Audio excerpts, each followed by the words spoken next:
All right. Welcome, welcome. It's been a minute since I've done one of these, but let me make sure I've got all my settings set up correctly here before I get going. Make sure that music's not too loud. All right. Well, we just had the 4th of July Independence Day over here this past weekend. Saw some fireworks, of course. Even put out a little video on how to make those here in GDevelop.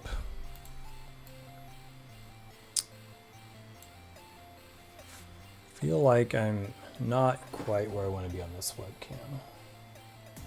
Also got a new desk set up here, physically. New desktop. Alright, I'm going to go with this, and get this stream rolling. So, in my previous stream, I think I had a lot of bugs. I had a lot of bugs that I ran into. And let me see if I can pull that up real quick. I wanted to address how I got around one of those, or rather solved it. So if I pull that up over here, there's the new firework video, but the last live stream was this one here, and I ran into the issue of working on the flamethrower tower. I wanted to make the flamethrower part of it, right? The actual flame that would come out of the tower, and have it match the angle or direction of wherever the nearest enemy was. Should be relatively simple, but I kept running into this situation where it was continually spinning around in place. And it looks something like this.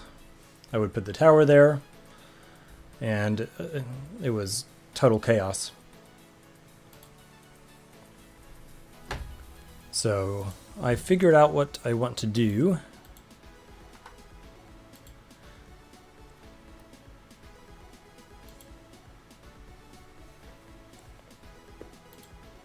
what I want to do for that. And I'll show you. So, with the tower in place, let me see if I can block out. What I had was this, and let me zoom in on the event sheet here so it's more visible on a stream. Under this, basically the fire tower, I was having it create this angle, a flame triangle, and then put that around the center of the tower. I would link it, stick it, and then have it change the variable of its angle based on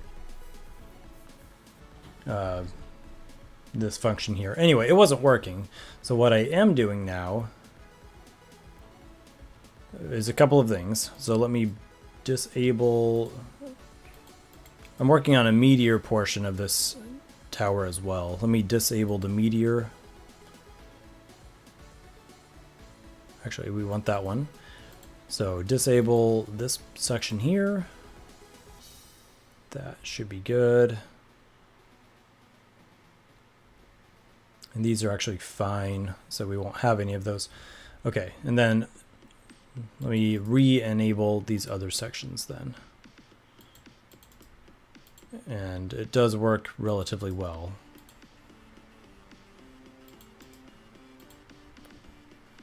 Okay, so now, if there's at least one enemy on the scene, it'll pick the nearest one. And if the distance is within a certain range that I've defined, the tower is going to rotate toward the enemy. And then it's going to check for a Boolean. If that Boolean is false, it's going to start shooting flames. And for the flames, I'm just using a particles emitter. And oh, here's what it looks like. Let me show and tell rather than just tell.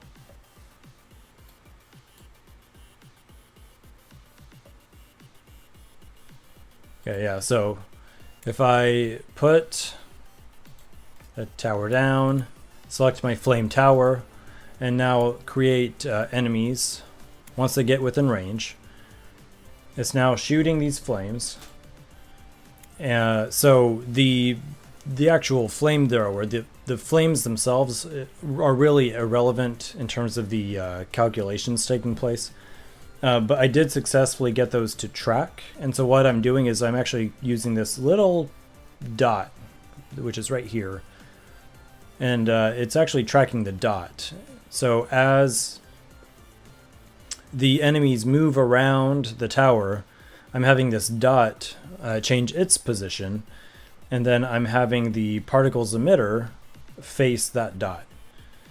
And then similarly, I'm also drawing a triangle right here. And so that's not a sprite, that's an actual drawing, just kind of like these pink lines as well. And so I think what I'm going to do in terms of damage is for any enemies within that triangle. So it's a flame cone, right? And so I'll basically match the particle emitter to look like the same shape as the cone. That's generally what's happening here. So I fixed that bug at least, and it was pretty ridiculous last time. But as I have come to learn, usually stepping away from a bug is one of the best ways to solve it, as long as you're not under a time crunch, which fortunately I'm not. I'm sure I will run into other issues with this as well, but so far they're doing what I want. And I'm pretty happy with them.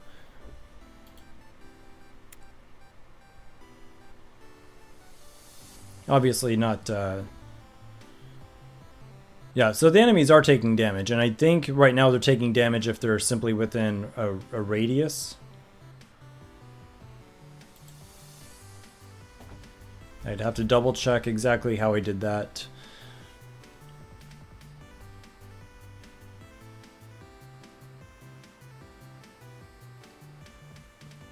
So for each instance of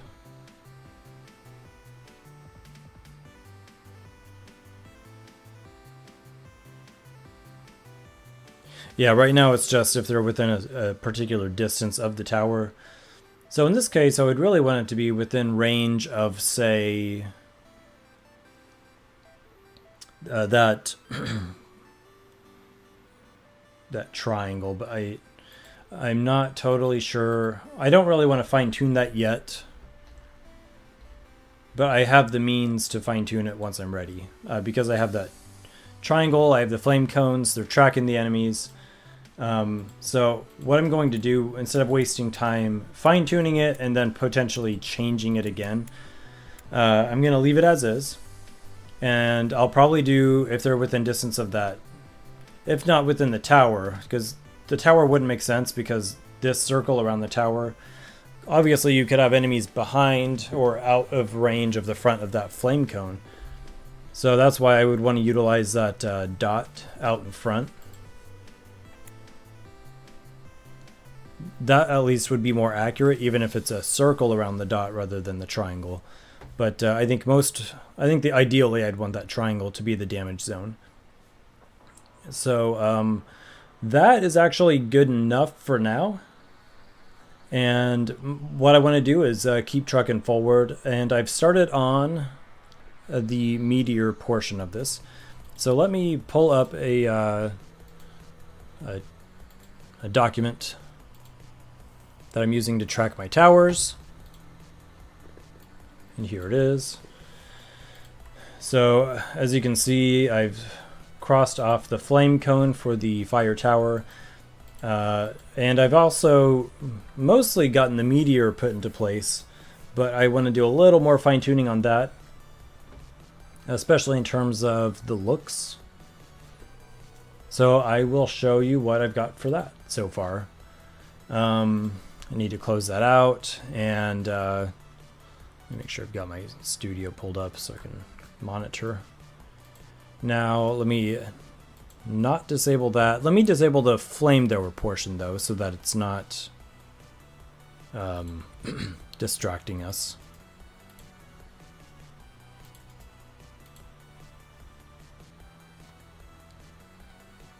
Okay, so really I just want to disable this whole thing.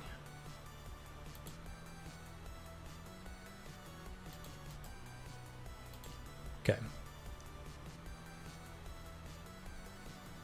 Now what you'll see is I've created a timer, and anytime there's an enemy on the scene, or at least one enemy on the scene, the timer is at the moment 3 seconds, and then the flame tower will just every 3 seconds shoot a meteor up into the air and then over at the location of the nearest enemy.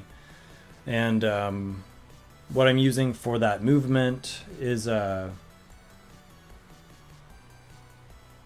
create the meteor at the tower. I put the meteor around the wait, what am I doing here? Oh, I was doing some experimentation. Let me actually comment these out.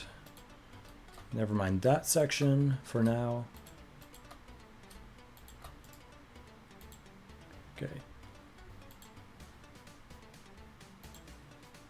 Yeah, put the meteor at the position of the tower, and then I'm tweening it up, and then tweening it to the location of the nearest enemy using this ease in quad over 1 second.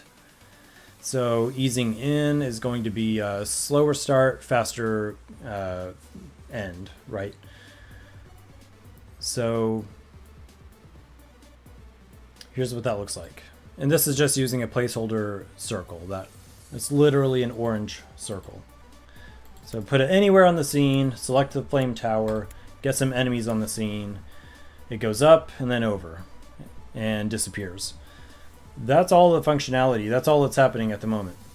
No fancy effects and no damage. In fact, they're still taking damage just by being within range of that tower, which is something I probably want to disable for now.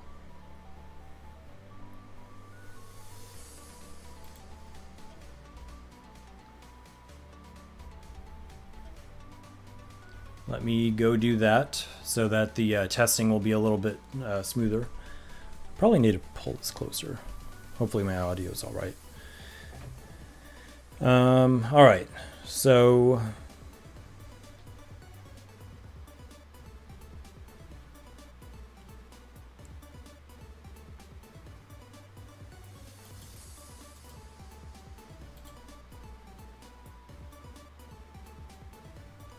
yeah, disable the flame cone damage.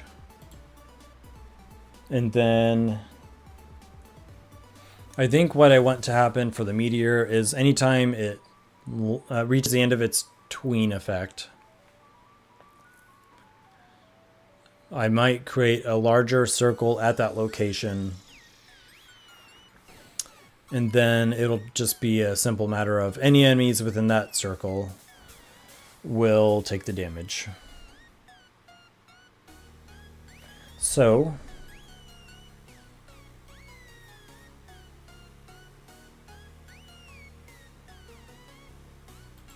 let's see how I can do that. Hey, Five-Eyed Frog, appreciate you letting me know about the audio. I can see all my dials going into the red and yellow, and I have no idea because with my new setup here, the tower, my computer tower is a little bit further away than normal, so I'm not even trying to wear the headset.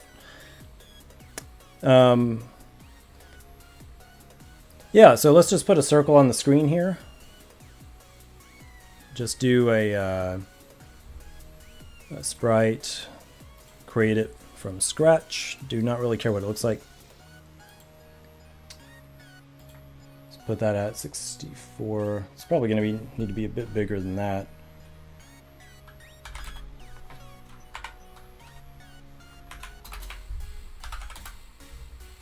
Resize.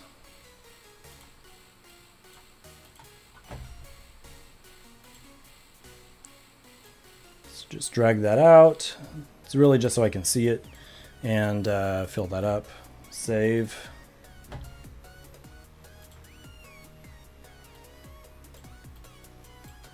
All right.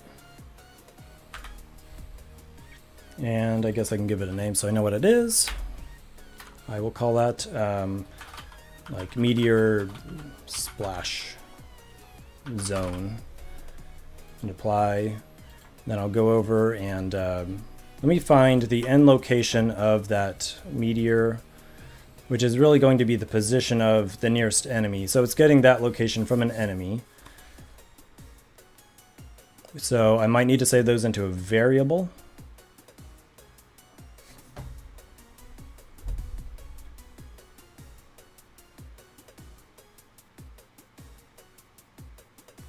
Which would be right here. Let me do a sub event.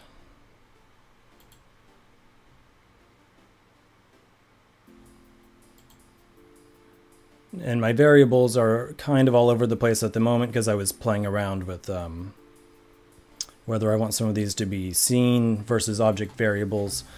In this case, I suppose it could be put into an object variable for the meteor. So if that's the case, let me go to that object. Add a variable to it, and I'll call it I'll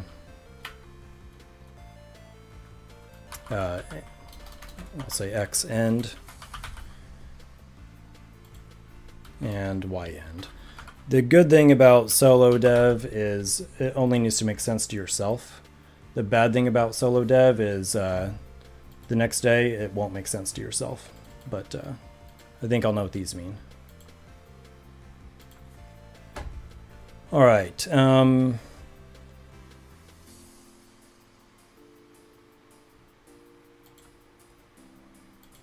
So I'm picking this enemy, and I want to assign the meteor variable. So that'll be an object variable value for the meteor. It will of course be the x end, and that'll be assigned to the enemy dot x. Okay. And then very similarly for the y, paste that. The y end will be equivalent to enemies.y. All right.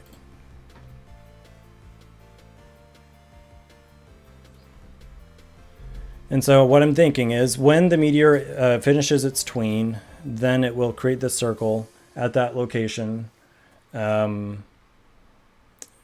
And I often run into a situation where the game doesn't really understand when the tween is ended, and I don't understand why exactly, but we'll see if I get that here. So this would be repeat for each instance of the meteor. If tweened is false. Okay, so I think I need a new event below.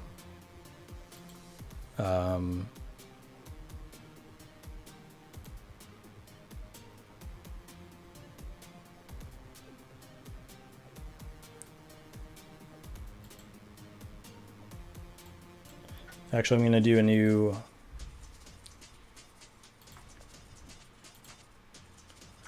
I need to consolidate this actually, because I only want to do one instance of repeating the for each instance of meteor for performance reasons. So let me actually create an event below and put those events into it.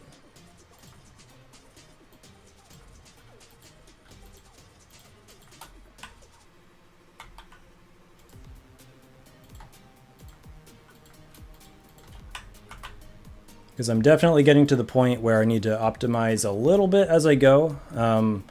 I am tracking the FPS, and so far it's like not great.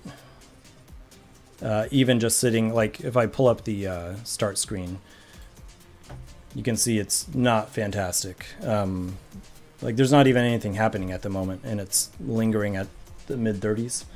It goes up to 40 after it renders some stuff, and it bounces around a bit. But you know, I do all the sketching out, and then once I'm done sketching it out, I'm going to come back and optimize a bit, but I'm going to try to clean it up as I go as well, somewhat. So, all right, let me get this variable. If that's true, then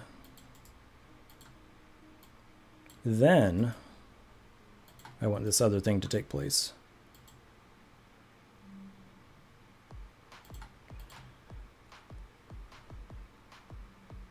Change the variable tween set to true, and then also if, what is the name of that tween? It was called Meteor Tween 2. So tween 1 was kind of moving vertically from the tower. Tween 2 is going from that location to the enemy. So if the tween has finished, actually I can copy this one right here, and then just change the name.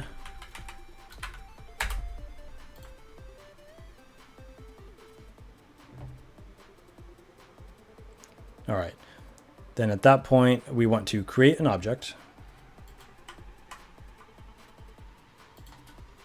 That'll be that circle that we just added. Create, and this will be created at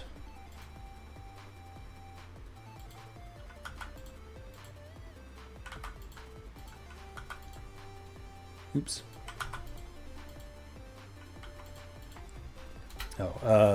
Meteor dot x end and meteor dot y end.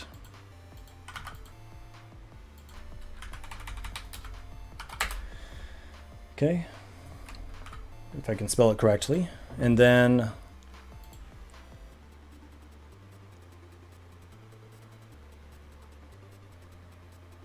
let's see what happens.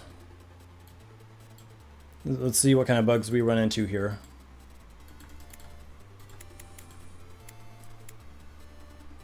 Okay, goes up, goes over, and yeah, we're not seeing that.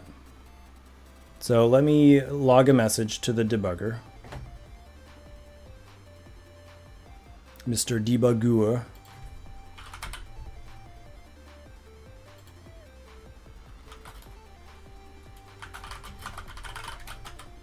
just to see if this is actually triggering. And then I'm going to run that with the debugger turned on. See if I can split screen it for you. Okay. So when it is supposed to be created, we'll see something saying that the zone was created. And if I pause that,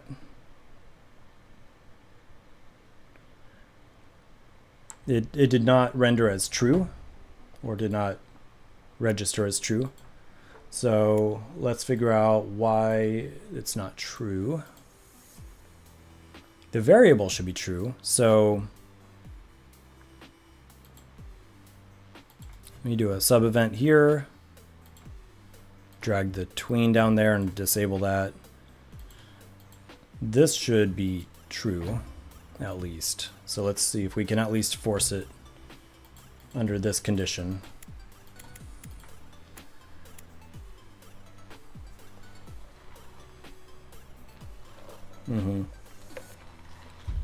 So we are able to create them, and that's what it would look like.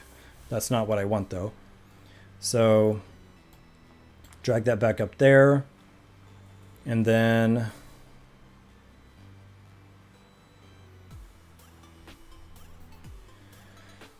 let's see. Like I said, sometimes I get that issue with the tween, checking for completion. I think it has to do with, in the past, I put it as a sub event of something that it shouldn't be a sub for. In this case, I'm not sure that that's the case. So let me actually leave that down there and maybe check the position of the meteor. So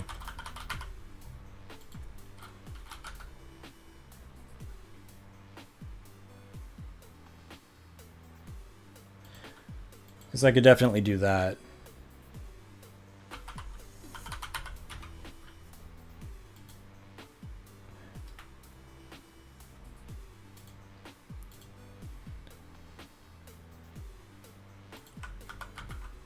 All right, so I'll do, if the X position is equal to that variable, and then the same thing for the Y.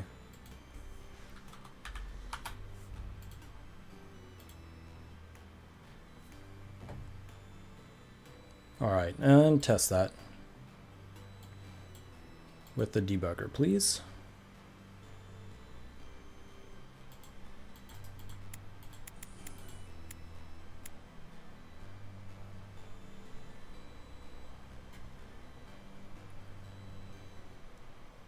Yeah, still not getting it here.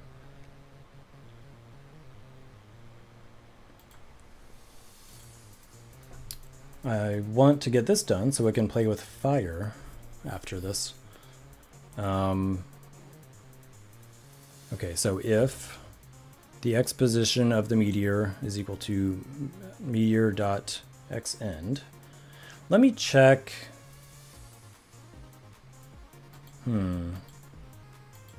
I wonder if that variable is getting the correct number. Let me run this again.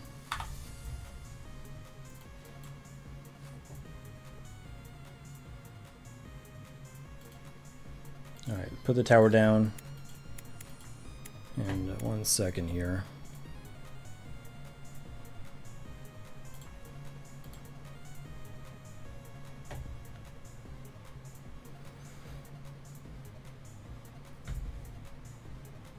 Okay. All right, I'm going to call in a wave, and then I'm going to pause and look for the value of some stuff here. So refresh over here, and I'm going to scroll down, scene variables, and I'm looking for, actually this is an object variable, isn't it? So this would be more like, go down to meteor, should be at the bottom, it's a newer thing. Oh, I need a new one. All right, now, if I refresh, I've got a meteor here, instance variables, xend. Yeah, look at that. It's giving me a value of 0, 0. If I refresh again, okay, now it has a number, 295 and 310. So that would be about, yeah, that does make sense. So let's make sure it hasn't changed. 295 and 310.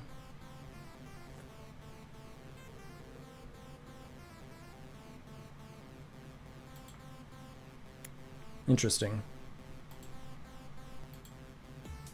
So the variable is working as intended.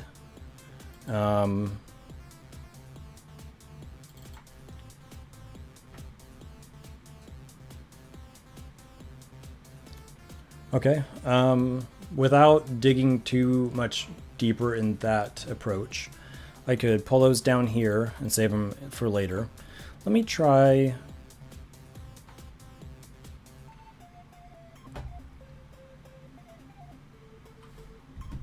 I could get the ID of that enemy that was nearest.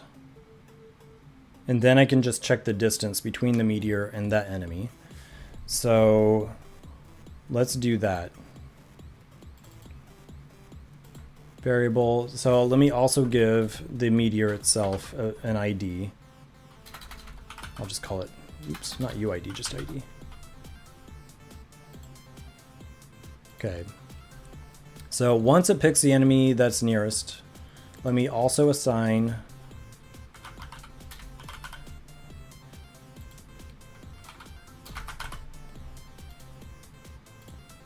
the ID and set that to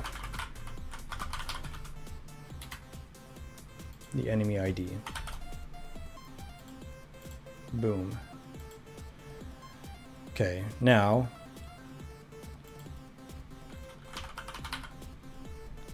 if I take that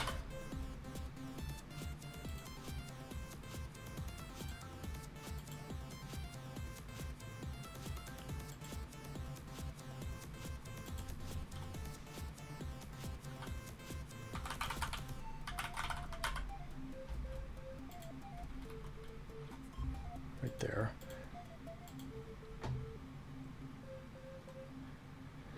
All right, so if I match up the IDs and then I check the distance.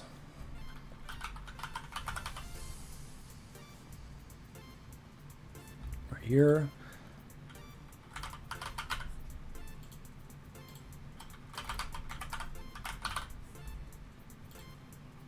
Let's just, we can give it a generous distance. We'll say 20 pixels. All right, let's run this again.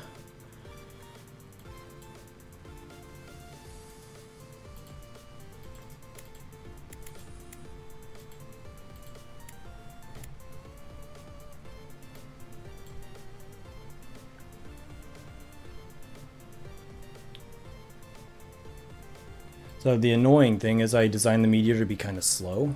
So now it's actually having trouble catching up. So let me speed it up. So instead of tweening over 1 second, let's just speed that up.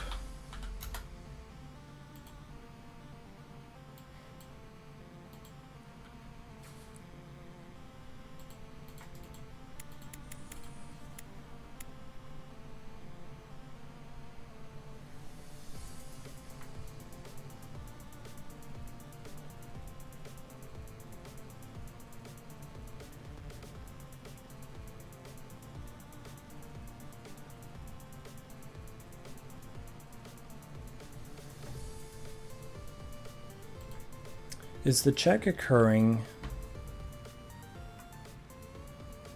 too late? I mean, I know it was creating the object, the splash zone, without these other conditions. So I guess it's not too late.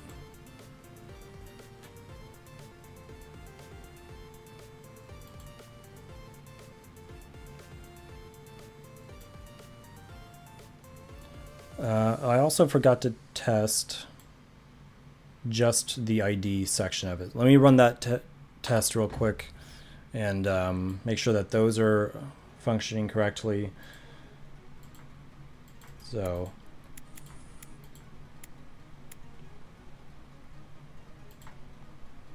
Yeah, that one functioned correctly because as soon as it was assigned an ID, it launched that splash zone. So then it sounds like if I refresh this now, we can check the IDs. So the meteor instance ID is assigned 1. And over here on these enemies, there's a green number on the top. And that green number is probably super hard to see right now. But that green number on the top is its ID. So it's aiming at that one right there, which makes sense because it's nearest to that enemy. So that check is working out as intended. The distance seemed to be the issue. So now what happens if we say increase that to 100 pixels? Will we still get the splash?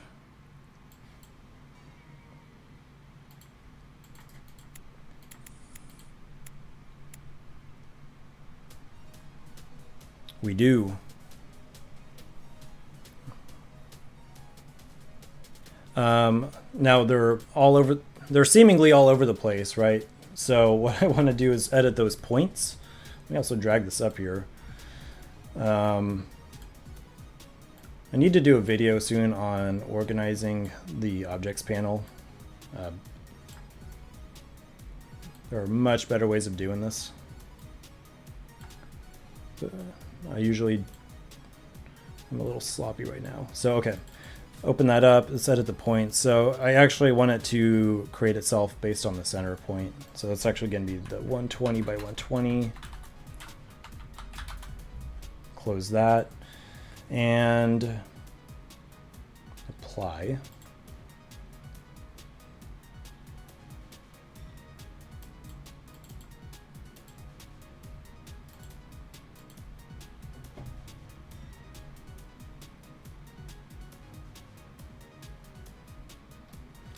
Okay. Oops. All right, yeah, let's go ahead and run that real quick, and then I'll probably set the opacity to 0. I also haven't tested doing multiple versions of these at the same time.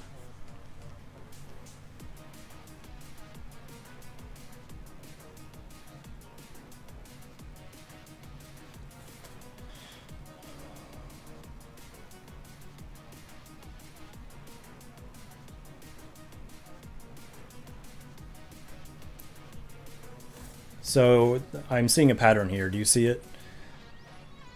It's on this diagonal. So I must have messed up.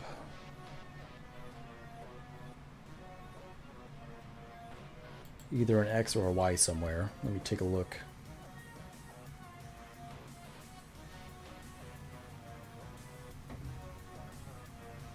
Yep. I'm telling it to go to X and X instead of X and Y. It's been a long day.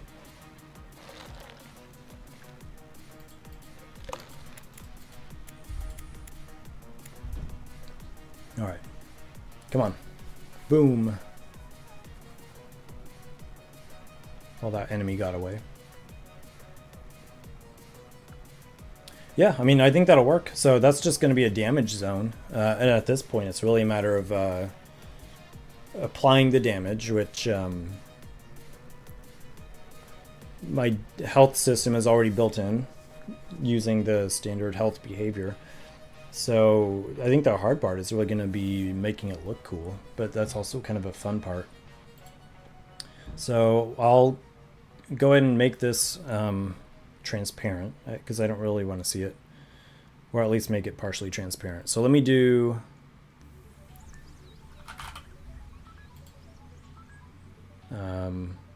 opacity, maybe set it to like I don't know, 75 while we're testing this. See what that looks like. I don't mind seeing where it is, but I don't want it to be so obnoxious. All right, that'll work. And let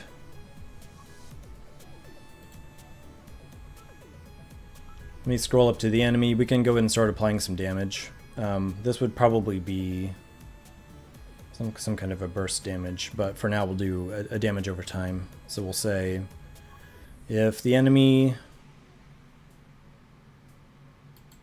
well, let me get to it. Add a sub event.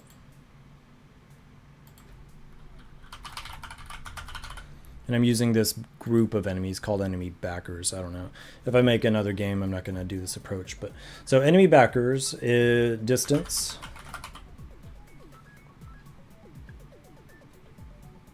Actually, let me do...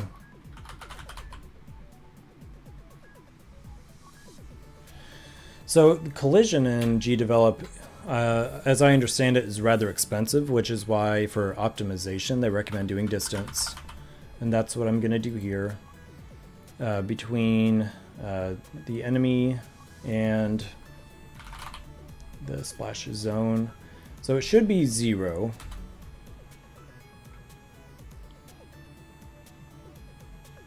Let's give it some, let's be a little bit generous with it. I'll say within 20 pixels. And then we'll say apply damage. Paste. Apply 1 point of damage. And later on, I'm also going to, based on this spreadsheet, and let me pull up another one as well here. When it comes to fine-tuning the dials, there will be ways to change, like, actually part of it is on that sheet. So for example, if it's a fire tower, then maybe an ice monster would have resistances to other types of, like for example, a water tower might not damage it, but perhaps the fire could pierce the ice. So that is something that I could work in, especially using like this. Damage can be reduced by shield, damage can be reduced by armor conditions. So let me do, I had a timer for the flamethrower. Let me also do a timer for this one. So I'll do timer, object timer,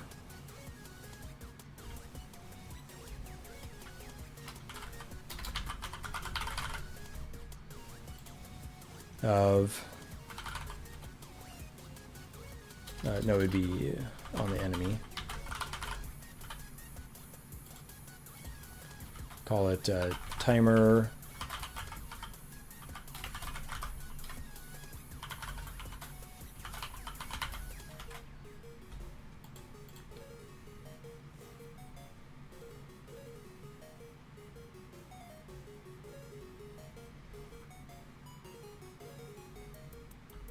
I'm not sure. I'll say every 3 seconds for now. All right. So what I'm going to do, what this means is anytime they're standing inside of that circle, every 3 seconds they'll take a point of damage. Later I'm going to change it to some sort of burst, but I'm far less concerned with fine-tuning and more concerned with getting the functionality in. So let me apply this timer to my enemies that are being created. And right now I just have them in here. So I'll do start or reset this timer. Paste, and I'll change that to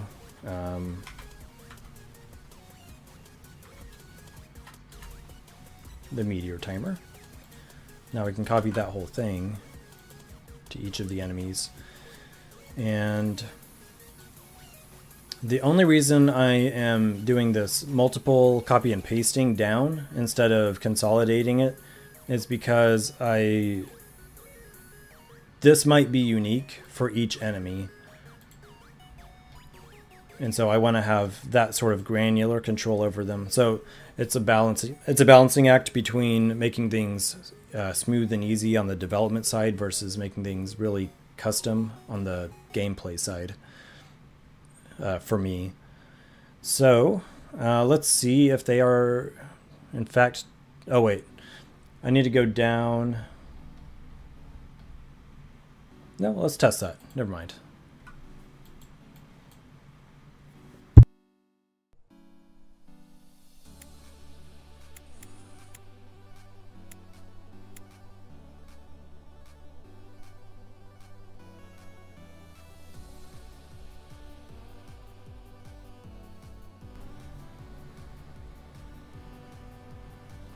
Okay, so there is some sort of damage going on.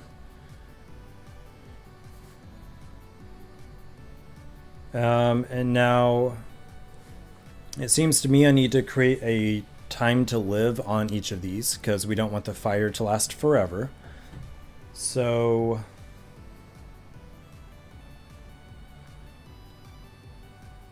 I don't know. Let's say that's probably something that can be upgraded as the player goes along. You know, like you can spend whatever currency to upgrade the length of the fire that's left over on the ground, something like that. So what I probably want is a variable, maybe in this case global. I'm making all of my upgradable values global for now. So global tower flame, this would be meteor, I'll call it splash duration. That would be a number, of course, and we'll set that at, let's say 5 seconds.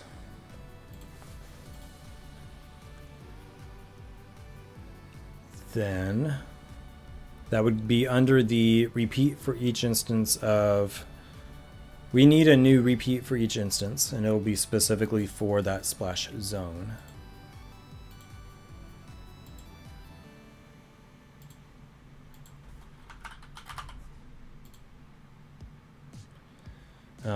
It will need a timer again.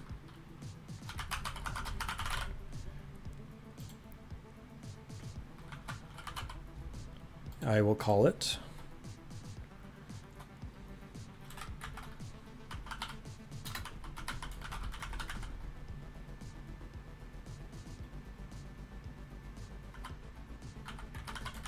meteor splash timer. And then if it is greater than or equal to that global variable that I just created, then we want to destroy it forever. Nothing personal. It's just business. Okay, let's see if these things... oh, I need to also start that timer when it is created. So create the splash zone and then object timer.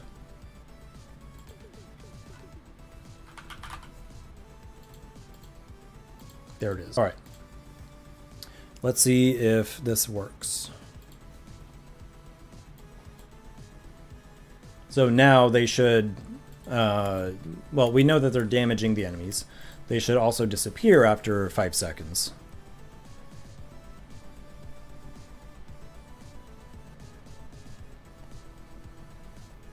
And we're just pretending that that's fire right now. All right.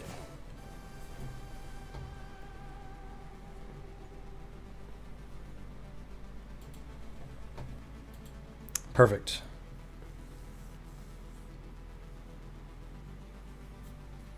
That is a success. I will go ahead and save on that.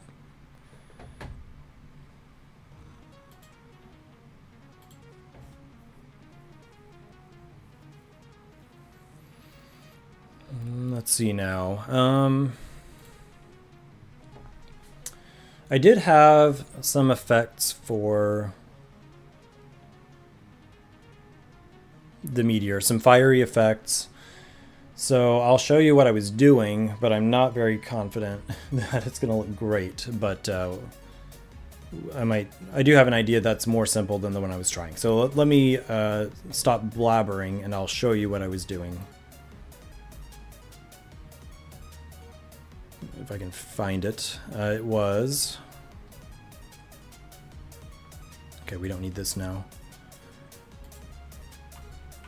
Famous last words, right? We don't need this line of code. And then you delete it and everything breaks.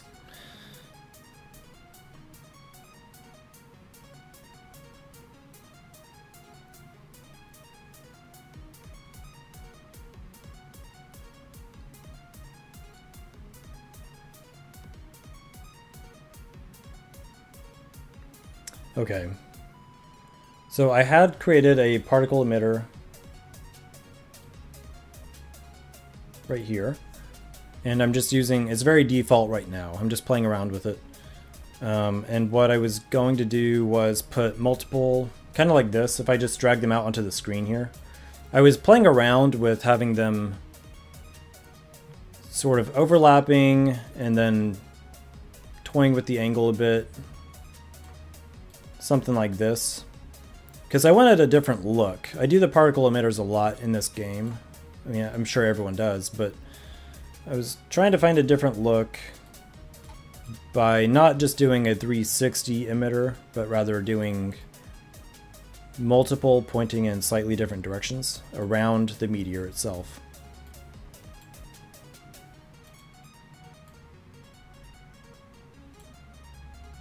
So this is kind of the effect. And then I was going to have that, you know, very loosely, that was the effect. And then I was going to have that sort of rotate around with it. Right now, based on what I was attempting, it didn't look very good. They were like moving out and away from it. So what I think the simplest approach would be is to actually just do a 360 emitter. And if I just throw that out into the scene, it looks like this.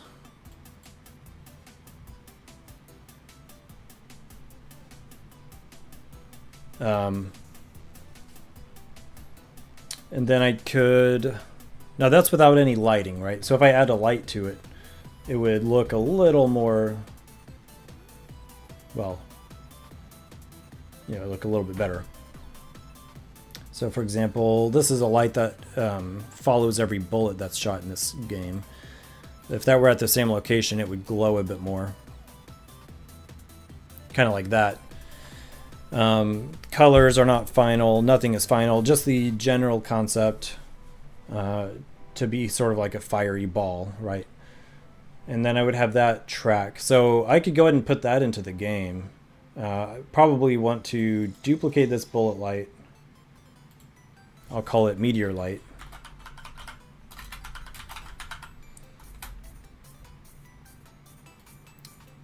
Put that with the meteor stuff. And yeah, all right, so meteor vortex particles. Probably give it a smaller, or rather a shorter maximum lifetime instead of half of a second. Let's see what super short, probably like somewhere between 0.1 and 0.2 seconds. And maybe even smaller in size. All right. So one last preview before I stick it to the meteor. Good enough for now. And then now that's with additive rendering. So if I disable additive rendering, we get a different look. And here's what that is. You get more of the color.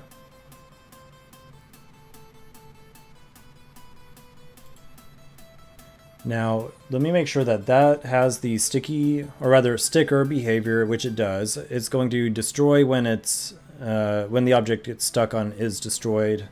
It'll follow the position. I think that that light also has the sticker behavior.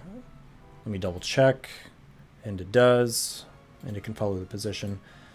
So now, whenever the meteor is created, let's also create those things. I say let's because it's a team effort. You're all helping me with this. Let's do meteor, vortex particles, create at the location of meteor. This would be dot center X. Control A, Control C, Tab, Control V, and then make that Y on the base layer. All right. And then similarly, we will create the meteor light at the exact same location. Then we want to stick both of those things to it as well. So let's do that.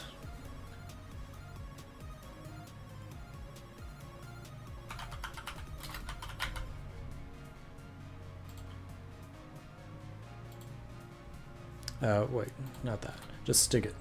Super simple.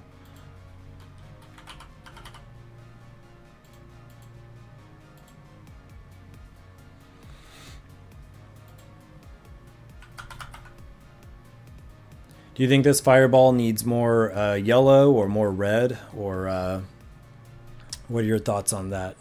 How can we make this look a little bit, just a little bit hotter? We can do whatever we want here. Okay. I'm going to pull that up while we think about that. Oh, let me delete that one off the scene as well. It's kind of annoying. Trying to decide on colors here.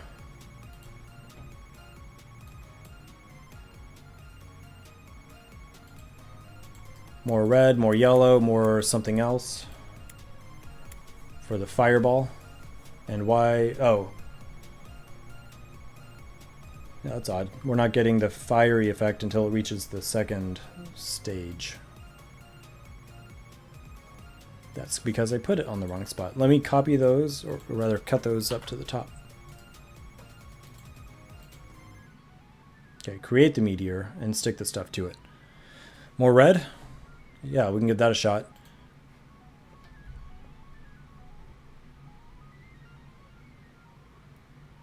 If I can find it. Yeah, so what right now it's starting at like this, oh man, I just changed it. Cancel that. 255 with just a little bit of green in there. So we can make that like a true red and make that, yeah, I agree that it would look fiery. So we can make it go to a true red at the end and maybe more of a, more red in that first number as well. It's already at 255 for the red, but we can slide it into the orange perhaps. So go from sort of like an orangey into a deep red. Let's try it a little more. Give this a shot. I think that's a good suggestion.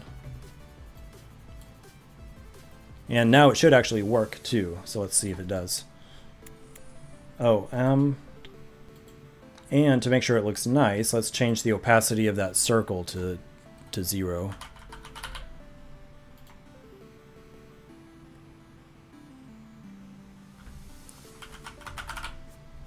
And I could just outright hide it, but I like to do the opacity so that I can sometimes make it a little bit visible.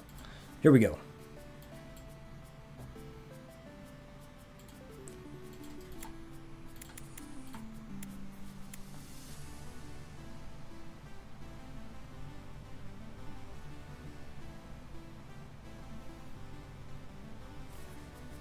And yeah, it's definitely really, really burnt looking. And I think my underlying light is definitely not centered correctly on that. So, think about the color for me, and I'm gonna fix the position of the light because I want that. I think I had it centered on the tower or the meteor, but I want it to be centered on the particles emitter. So let me change that real quick.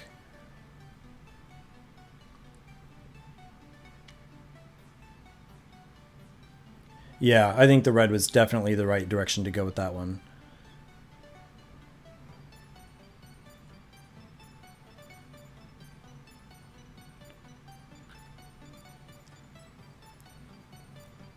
And I don't know, if it seems like I'm responding slowly, we have like really bad bandwidth today. There's an Xbox going on right now and some other streaming, so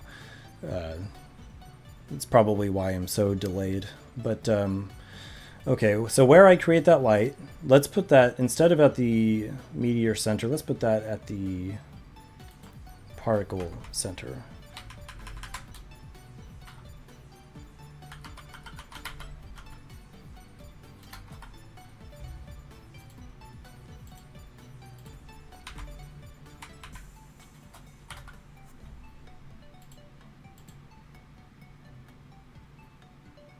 Oh, dang it. I just did that on the wrong one. All right.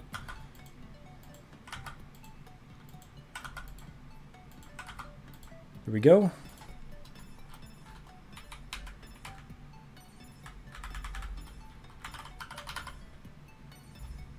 meteor center.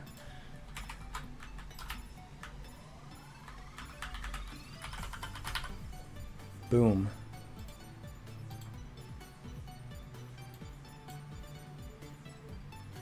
All right, so the particles, the fire is going to be at the center of the meteor. The light is going to be at the fire center. Yeah, you're right about that, the YouTube lag.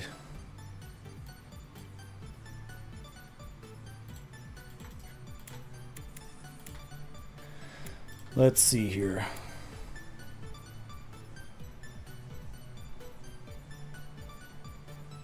Something is still off. Maybe if I slow that tween down a bit, huh?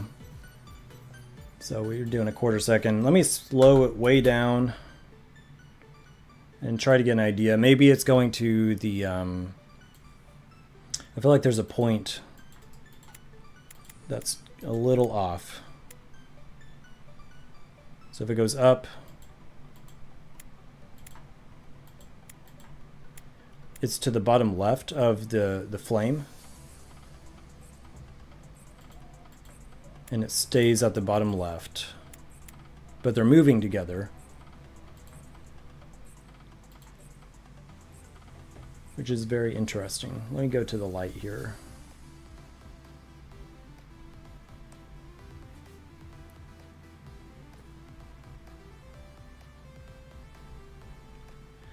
Five-Eyed Frog, you do anything fun for, if you're a U.S. person, did you do anything for Independence Day, or were you at least having a good weekend?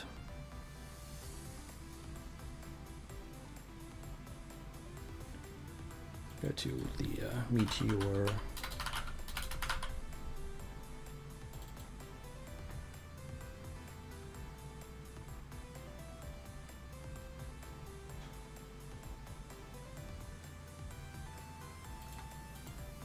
Okay, so it does have the sticker there.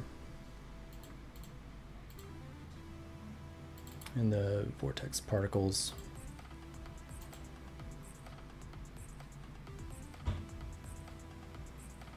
Let me change. So only follow the position. Let me go back to the light. I think I selected only follow the position. Let me see if I remove that, does that fix the problem?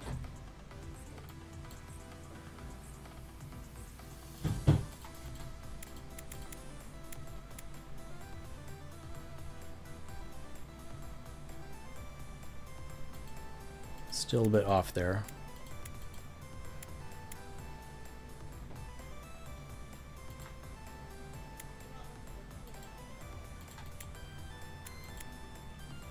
Yeah, pretty quiet weekend then, huh? Honestly, that's all right. It's pretty crazy out there. That was kind of what we did here. We did go to a park, but on the actual 4th, we stayed in and just kind of watched all the mayhem taking place around us, and we kept all of our fingers and our faces from getting burned. So.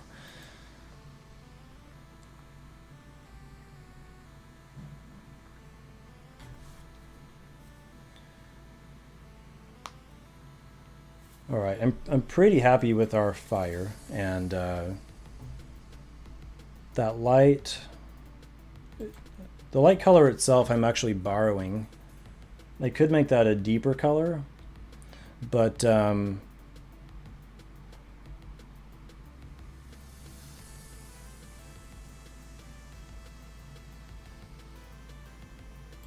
going to take your suggestion. Let's add some red into it. All right, so what I'm going to do is I'm going to pull up my text over here in OBS. And I'm going to add the meteor light location as a bug, and I will revisit that. So that is on my to-do list now, but I'm not gonna, not gonna waste too much time on the stream doing that because it's kind of boring. I'm going to, because we do have it in the game and I like the visual. So let me now move on to creating the fiery effect on the ground, which I will also do particles rather than a sprite. So let's find something here.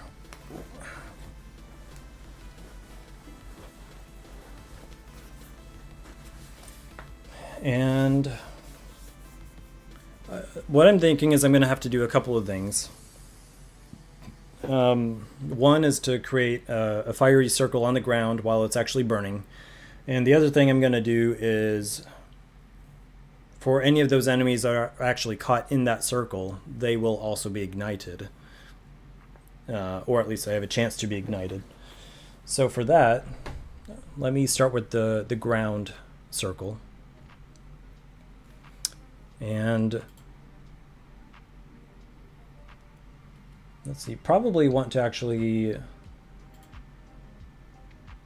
if I duplicate the fireball effect itself, then we'll have the color that we've already worked on. And I will call this meteor ground flame.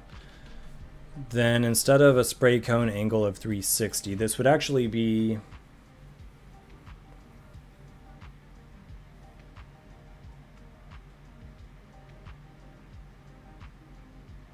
well, a narrower one, if I can say the word. Jeez. So let's say 30. The radius of the emitter can be much broader.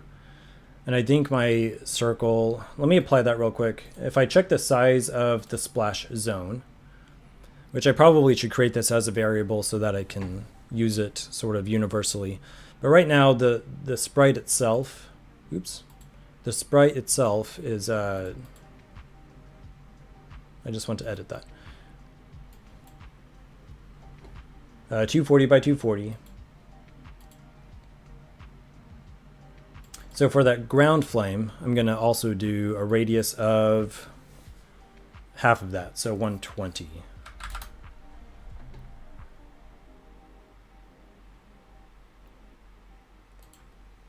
All right, and these particles could be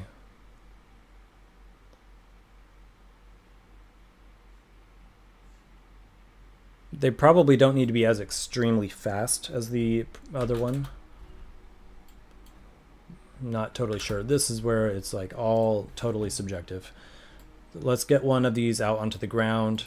Now we would, in theory, have this flipped up. So programmatically, I'll flip it 90 degrees, but for now, I'll manually do it. Okay. Let me also throw a light out there.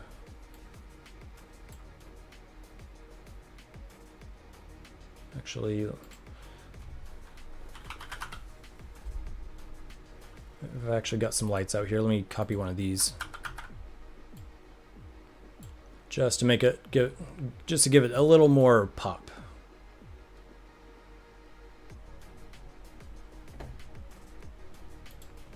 It's maybe too much. Grab a different light, smaller one.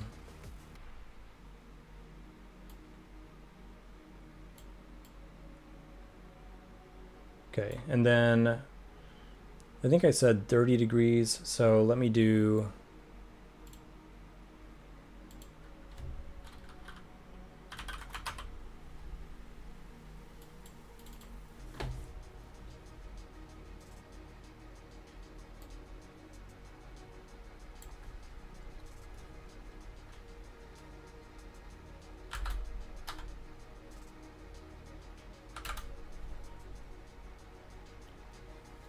so they do have some rotation speed. They can rotate either clockwise or counterclockwise. Particle minimum lifetime of 0.1 is pretty brief.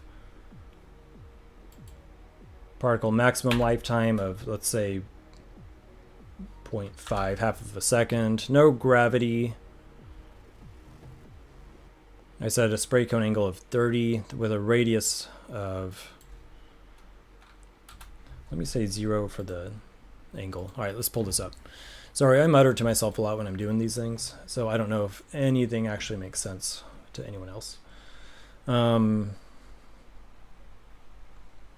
Okay, so it would seem like we need more of them.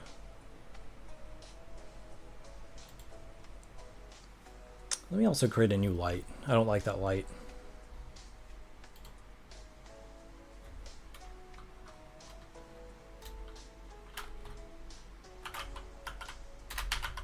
Meteor, ground, flame, light. Let's give that a radius of, well, what did we say, 120?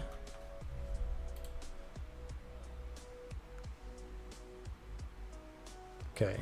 Oh, and the color. Let's make that sort of red that we're talking about. All right, let me put that over there. Hopefully it makes it pop a little more visually.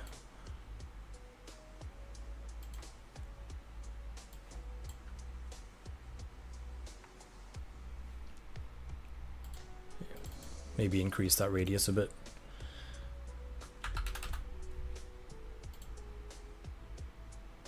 And let's add some more particles to the ground flame. We need a lot of particles there.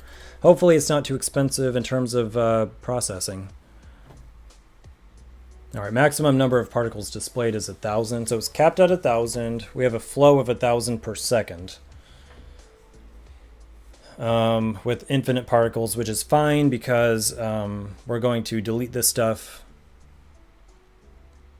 We will delete the stuff. We're not going to depend on the particles in the tank to delete.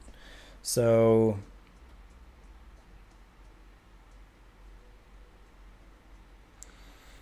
if I just increase the maximum allowed particles displayed and put that at basically a ridiculous number, let's just see what that's actually going to generate for me.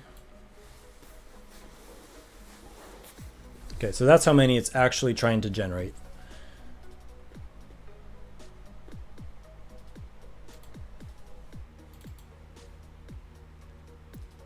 But we want more.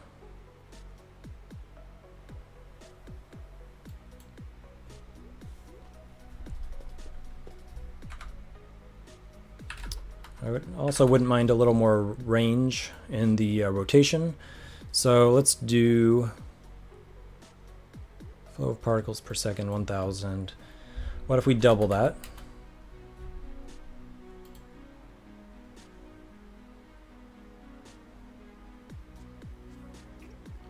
Start opacity. Let's actually drop that down so it's not purely non-see-through. Let's do like, say, a 240. And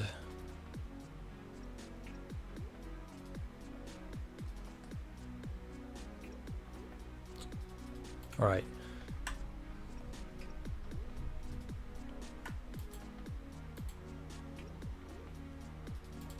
Give that a shot.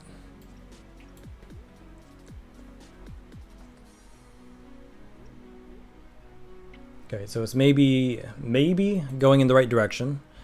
For some reason, even at angle of 0, it's oddly angled. So let me just move this.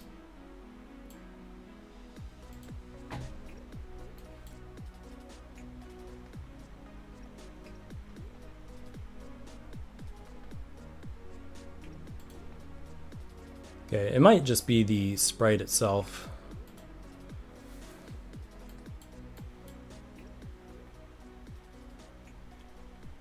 Okay, something like that. And then of course, after that, we would add in smoke and stuff. But let me put that light back where it belongs. And what we're going to do is just simply add this in where each meteor hits the ground. So that's what we're doing here. We're just manually placing it here for testing purposes. And yeah, I think it's going to need, since it's only going to live a maximum of, I don't know, like 3 to 5 seconds or something like that. It's going to have a lot of particles, but we might be able to play around with having a lot. My computer is decent. So like one of the pitfalls with a decent computer when you're creating the game is if you're designing it for, say, browser or console, if those systems don't run as efficiently, then you have real FPS drops.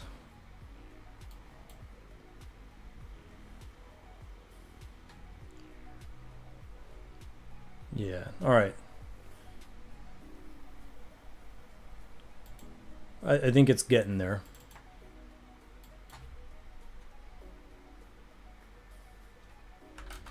I think especially if we combine that with some smoke. So let's do smoke, which of course is another particle emitter. Now GDevelop already has smoke built in, so let's grab one of those. And this would be,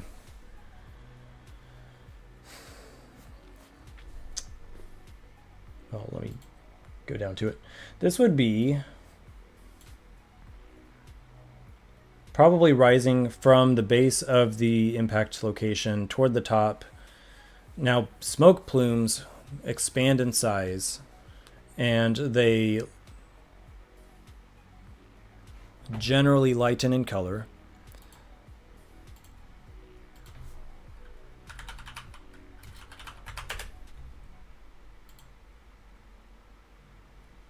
Just so I'm not blowing smoke, let me look at some reference material here. So this train, for example, this is roughly what I'm thinking about. It starts off smaller and darker, and then it becomes larger and grayer. Sometimes. Some of these other examples are not quite on point, but that's what I'm going to aim for here.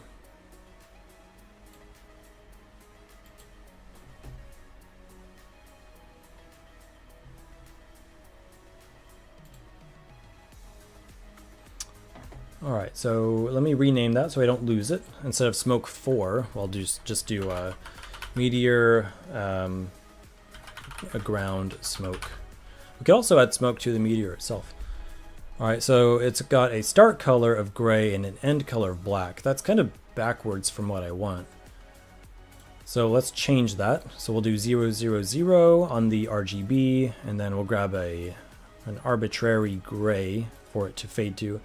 Also, I think the opacity is going to drop as well. So let's see. I don't know if for the start color, or I mean the starting opacity, we could start that quite a bit darker. Or rather, quite a bit more opaque. So let's test that at 200, and it'll drop to 0 by the end. So we want the radius to be about the same as everything else, I think. So that would be 120. Start size of 10, end size of 100. That sounds about accurate. Let's test that out. We're going to need more room for particles here.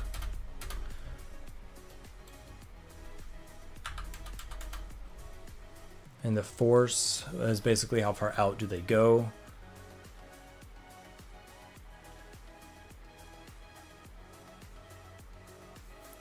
I would say probably not further out than the actual radius of the impact at the start.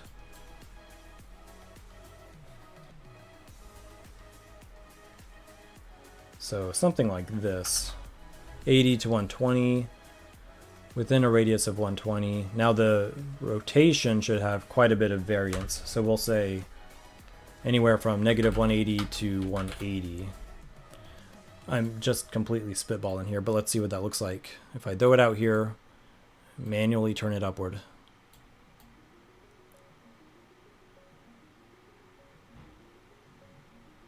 Right about there. Let's preview that.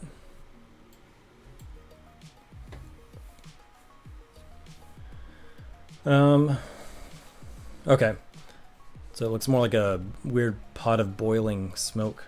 We actually want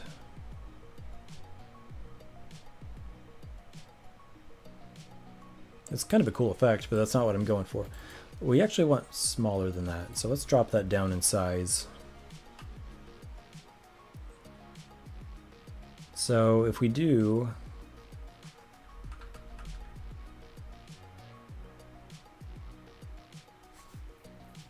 This might turn into a situation where I need several smaller emitters placed side by side, because this is making me place it within a radius, so it's making me drop possible spawn points for each smoke particle in a circle. I really want them in more of like an ellipse rather than the whole fiery area. But let me start by dropping the opacity, dropping the starting opacity from 200, well, let's say 175. Let me increase the start size to 20, and size of maybe 120. And then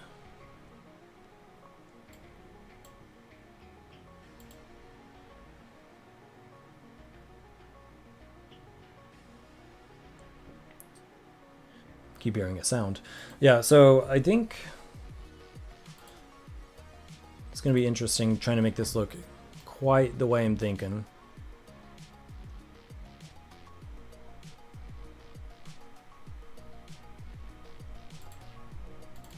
Okay, let's make that even.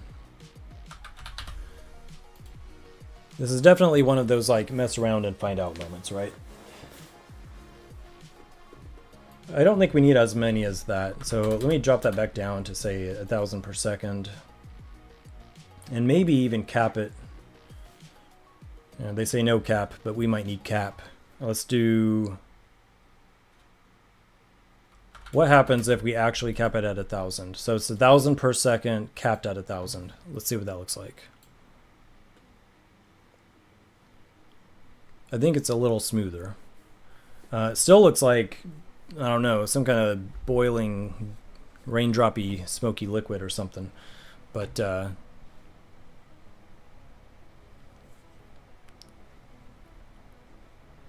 let me see here.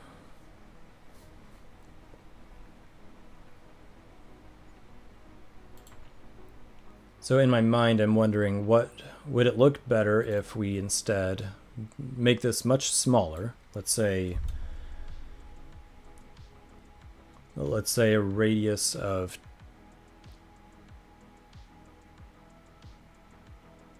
let me think. So we've got a spray cone angle of 45, and we have that facing upward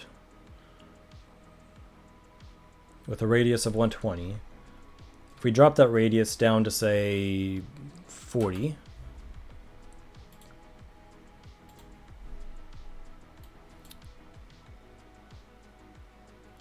so you get a much more isolated area.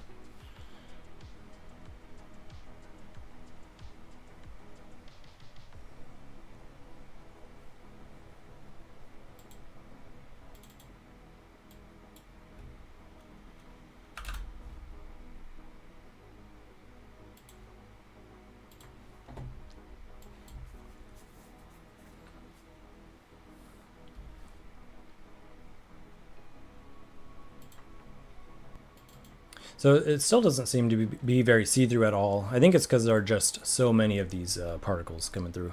So if we drop that down again, let's half it.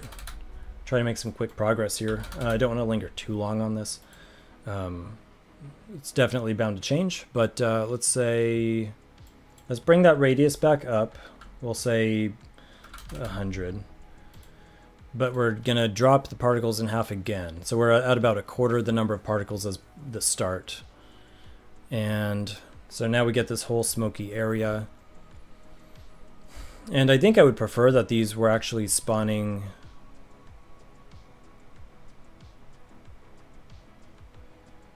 again in more of like a line along the path rather than all over. But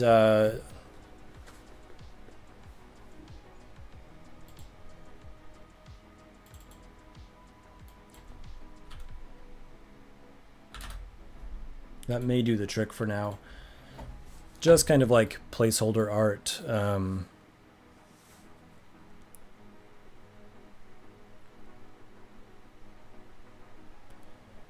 Because I want the player to be able to see what's happening somewhat within that region.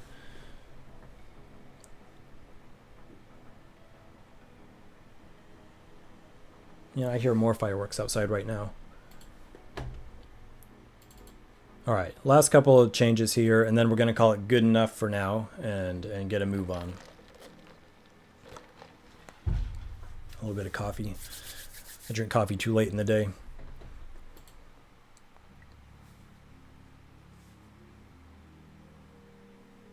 All right, so what I'm thinking, I could increase the particle lifetime so it floats upward a little bit longer. I think that might look kind of nice. Hopefully not annoying. Particle start size is pretty small. Maybe it would look smoother if they were even larger at the start. So bump it up from 20 to 30, and then yeah, keep the rotation. The emitter force I think is fine, and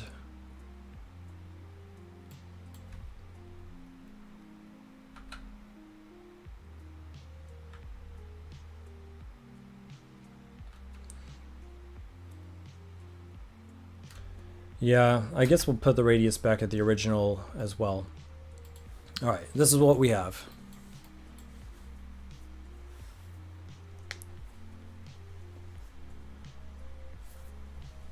Let me even increase the lifetime of the particles a little bit longer, because they fade so much that they're not really in the way at that point. It's hard to really see directly through them here on the path, but once they're up here, you can't see through them very much at all. And real smoke does rise. And I think that gives a little more of that rising effect. So let's try to actually implement having this stuff created, and then later on I'll fine-tune the particles themselves. Probably something that's less interesting to watch as I sit here and figure out what looks good, but I think it's definitely a good starting point. So let's get those into the game. Let me delete them off the scene and go to, all right, let me make sure they're named correctly. So yeah, go to the scene events, and then whenever the splash zone is created, we're going to piggyback off of that. Oh, let me double check. These need to be sticky.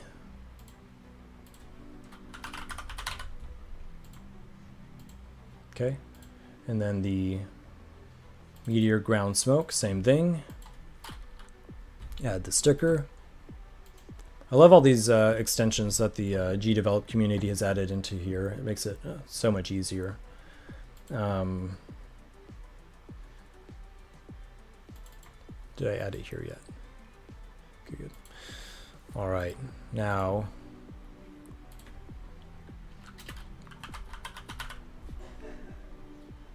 create the ground flame, create the ground smoke, and then also create the ground light.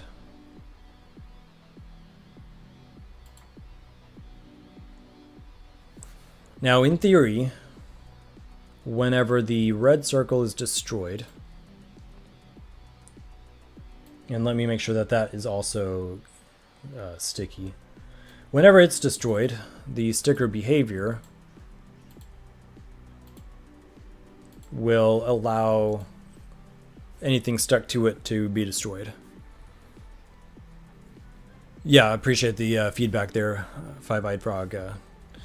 Sometimes I look at a thing too long and I'm tempted to just work on it forever, but at some point you get diminishing returns, I think. So do you do any art yourself, or do you do any development or anything like that? Or are you just into gaming in general?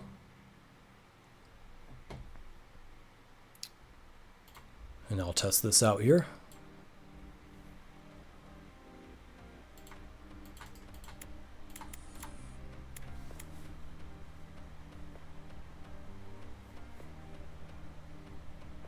Oh, I don't want to see that circle anymore.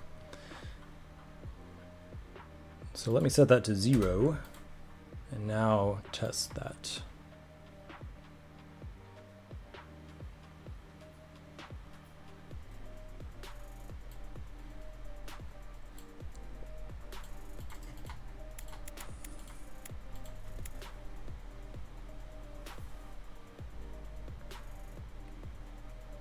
Oh, I also forgot to turn that upward. So now we're getting, it's like the wind is all blowing to the side. So looks kind of cool. I guess if it's like a windy level or something. But man, look at those FPS. I have no frames left over. That is terrible. Oh, nice, Godot.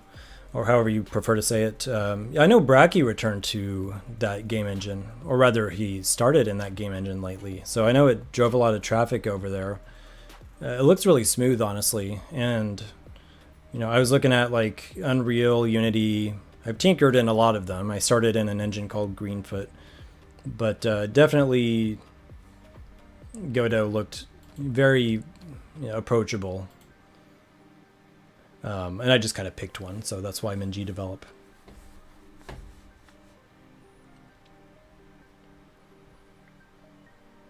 Okay, so yeah, that killed my frames. There's a pretty simple fix, I think, which is to just...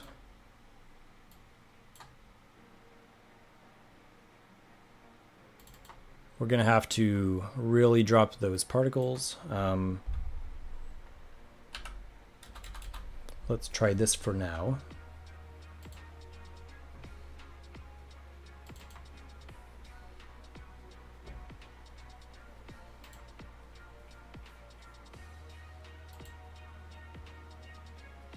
Yeah, that was actually quite a bit smaller. So let's see. We can still drop it.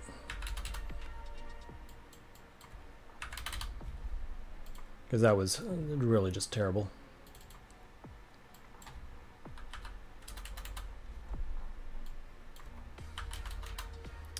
Again, I'll come back and tinker with that. I do want to make sure that it gets turned 90 degrees, which I think if 0 is facing to the right, we need it to face upward.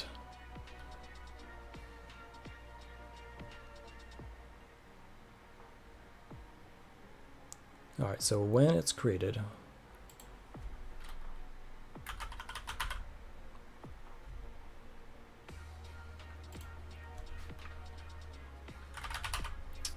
the angle, let's set that to, it was either 90 or 270. Let's try 90.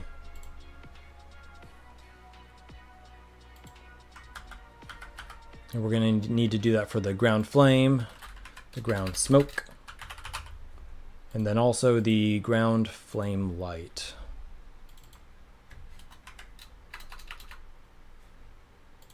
Actually, no, we don't, the light's a circle. We don't care about that.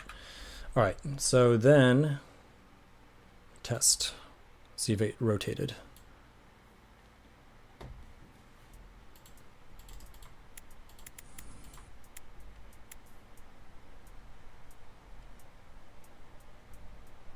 Okay, it is going the completely wrong direction, but at least we know which way is up now. And we have a few more frames back from a measly 15 to the low 20s. They're also not removing themselves after 5 seconds, so that is something to fix. And now we have an inferno on our hands.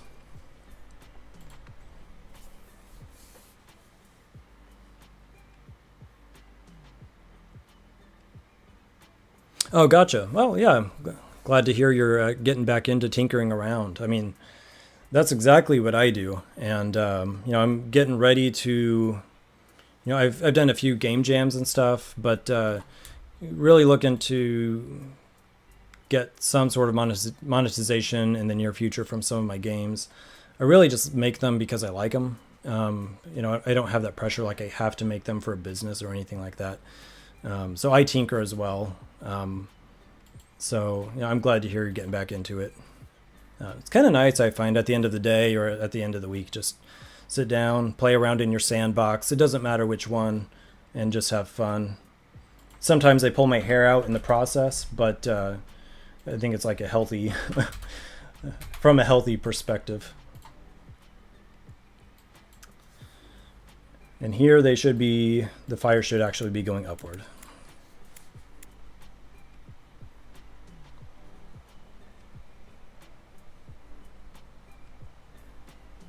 if it actually works. There we go. Okay. So that is in the game, quote unquote. So what I'm going to do is I'm going to pull up my bug bounty here. I'm going to add a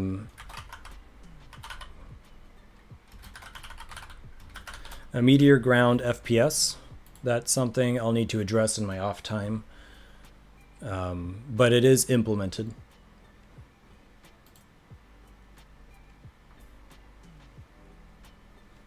So with that being in the game, I think the other thing I was going to do related to this was have enemies catch on fire. Now my enemies are actually created with particles themselves because I didn't want to use bona fide art.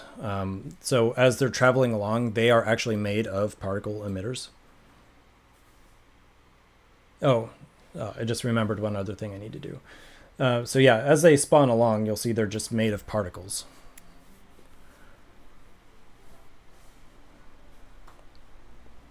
So the particles vanish, but underneath each particle emitter is a circle, as you've seen me doing. And so that's the thing that does all the collision. But in fact, right there, you can see a red collision circle. But with that being the case, I need to find a way to set these things on fire as well. Not sure how much sense that makes thematically, since these are like shades or darkness stealing the light. But we're going to try to set them on fire anyway. Which in theory is going to be a matter of adding in another particles emitter. I've got to like put a nickel in a jar for every particle emitter I create. And then by the end of the game, I'm going to have saved like for retirement. I'll just grab this one here. I will call it. Yeah, I mean, it's the same shape we've been using. So I will call it enemy on fire particle. I'm going to add some red to that one. Keep it on theme.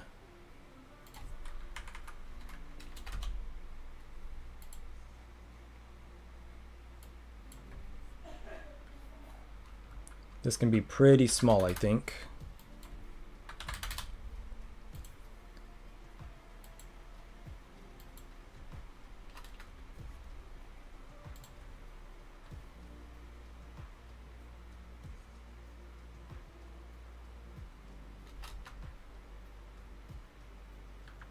So yeah, pretty small flames coming off the enemies. I imagine I wouldn't want each little flame particle to last more than like a fraction of a second.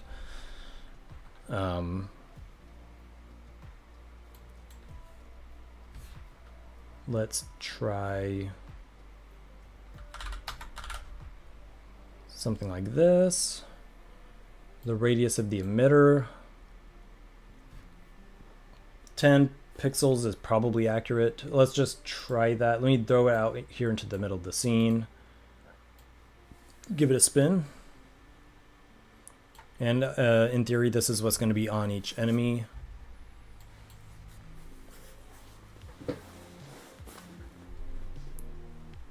Yeah, pretty small like that. I think the lifetime is even still too long. If I move that over here, we can see it better. So let me change the maximum lifetime. Honestly, like, let's try 0.2 and probably reduce that emitter force. Like, that's kind of nuts. Let's do, let's say 40 to 60.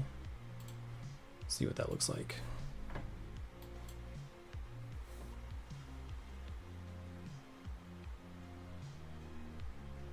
That's more in the vicinity of what we want. Maybe there could be a little more variation there. So instead of 0.1 to 0.2, we'll say 0.1 to actually, No, keep those the same, and we'll do a higher maximum emission force.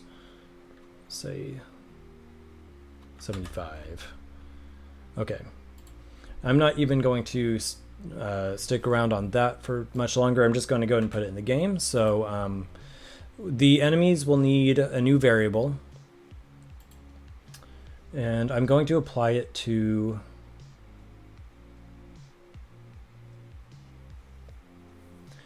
I have... My enemies are made up of 2 components, like I mentioned. So this is going to be a matter of deciding what to apply it to. And it might be best to apply it to the underlying collider. So let's do that. And it'll be a Boolean. So we'll call that on fire. Obviously start that out as false. Apply.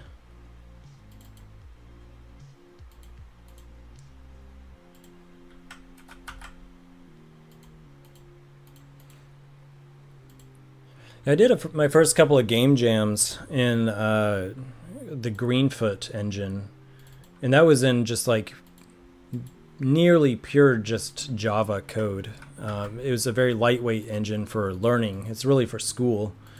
And I heard about it and then submitted a couple of, my very first game jams using that engine.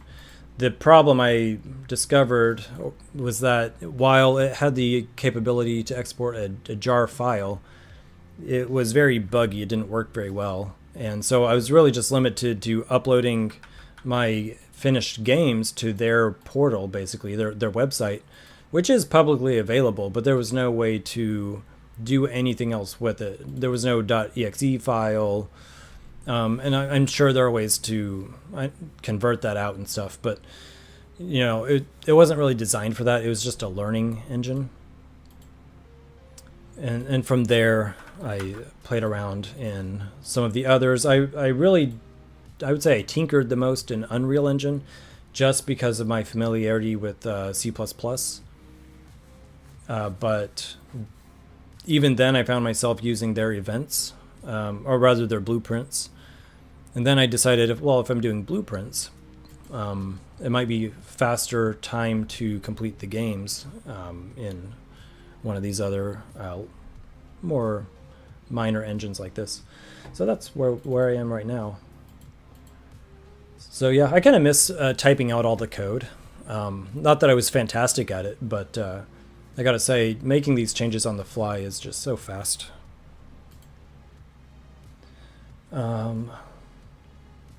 And I know it is in those other engines as well. I'll probably continue to learn them. Some people get really religious about their tools, but I mean, they're tools, right? Whatever works for you.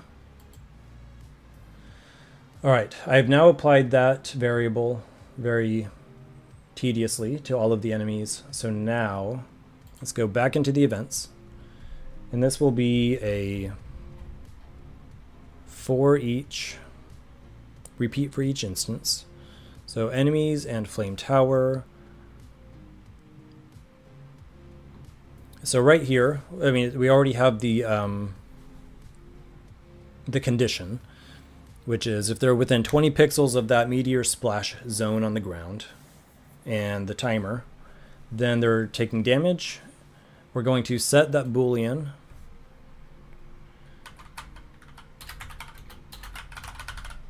And we'll just call the group since they all have it. Change a variable, on fire, set that to true.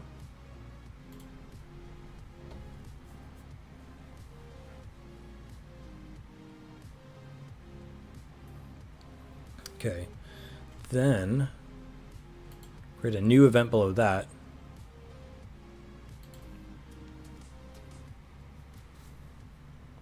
And we'll say for every frame or for every act,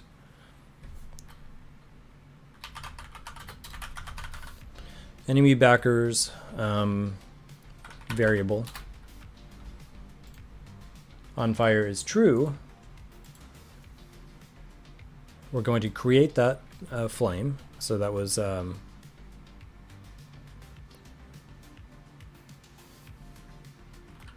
what did I call it?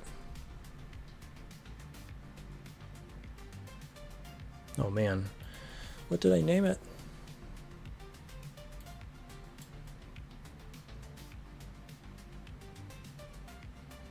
Enemy on fire particle. You'd think I'd remember that.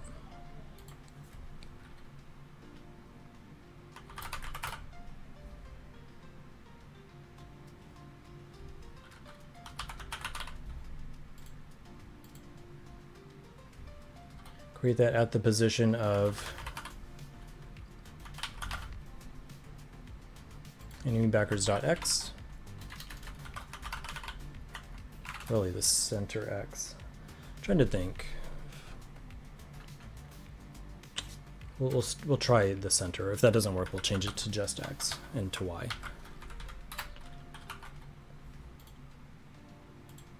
And then we'll stick it.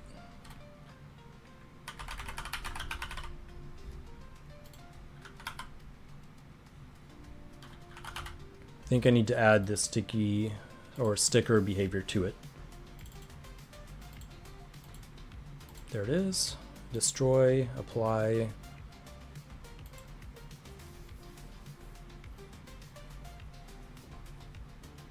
Yeah, exactly. A tool is a tool. You know.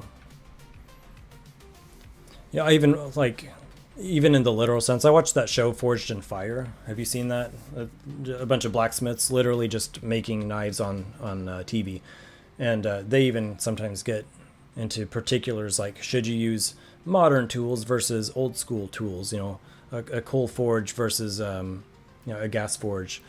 But at the end of the day, it's like what do you enjoy working with? What's your product? Same thing with video games or software or whatever. So yeah, 100%. Plus, it keeps you learning. I think it's helpful to. I think it's good to be an expert in something, and not that I'm saying I am that expert, but I think it's also good to be learning in general because it's like an exercise, right? Okay.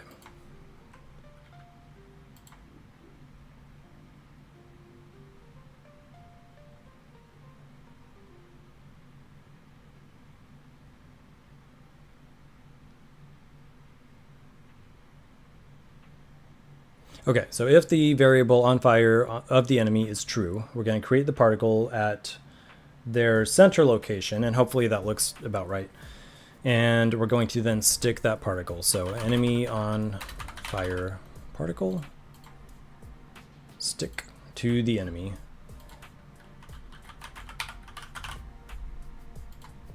Okay.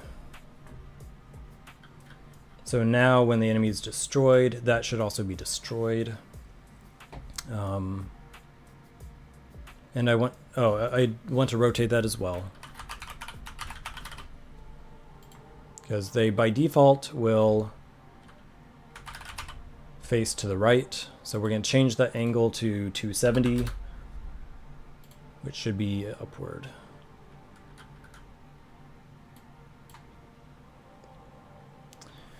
Now, then the question is, so it'll be destroyed automatically when the enemy is destroyed, but thinking about the gameplay, there will be an amount of time an enemy is set on fire before they're then extinguished and not on fire. So it seems then that we need a new timer as well. So the thing that will... yeah, let me just do...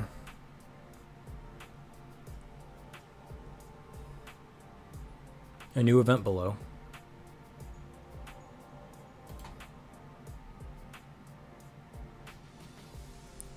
Let me copy that other one, paste it down here. We'll call it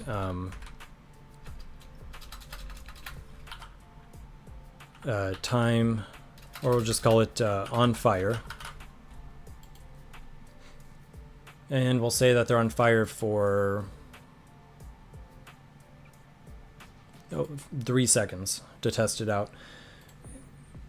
So that timer will start the moment that they're set on fire, which is over here. So let's change it's not a variable. We'll start or reset that timer. Let me copy this other one, paste that here. Start or reset the timer.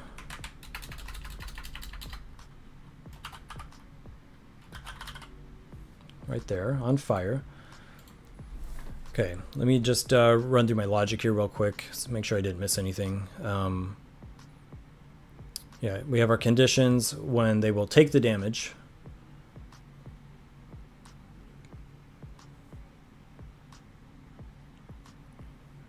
And then separately, well, it's then setting the on fire variable to true.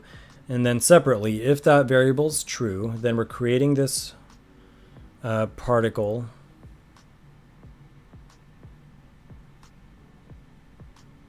But we only want one of these particles attached. So I will want to make sure I don't make that happen multiple times. That would be bad. So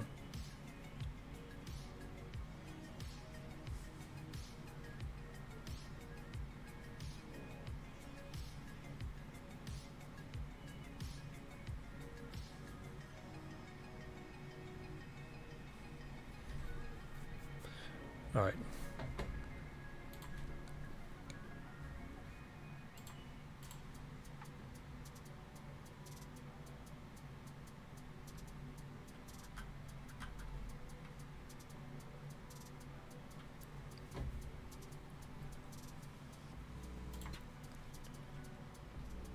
Just double checking some things here. I'm getting to that point in the night when I start mixing up some of these items in my mind. So I just want to tread lightly here.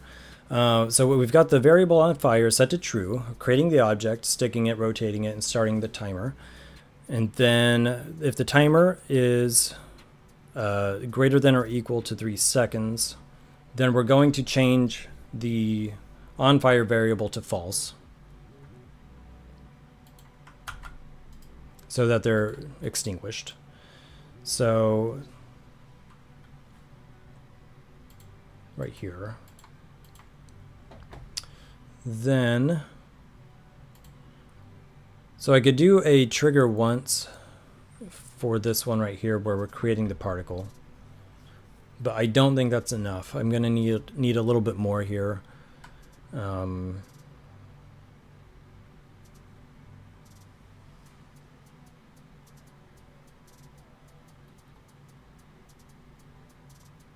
And this might be the long way to do this, but let's just see what this looks like. So they should burn for 3 seconds and then stop burning, assuming that they're outside of the range of that fire area.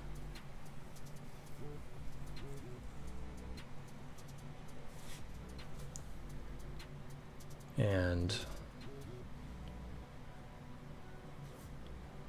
yeah, that was kind of a bad test run. Now I'm wondering, I have the underlying enemy circle hidden. Oh, here we go. I can see the little flames underneath. So it's a bit buggy for sure, but I am seeing some enemies on fire. Really hard to see. This is definitely a case where I want to use the debugger to really verify. That guy didn't get it. That guy didn't get it.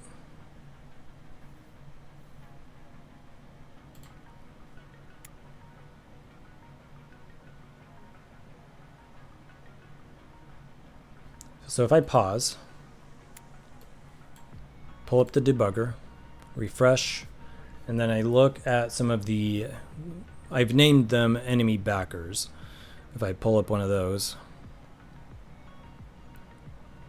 so I can see that there is a medium on the scene, and take a look at on fire, that's false.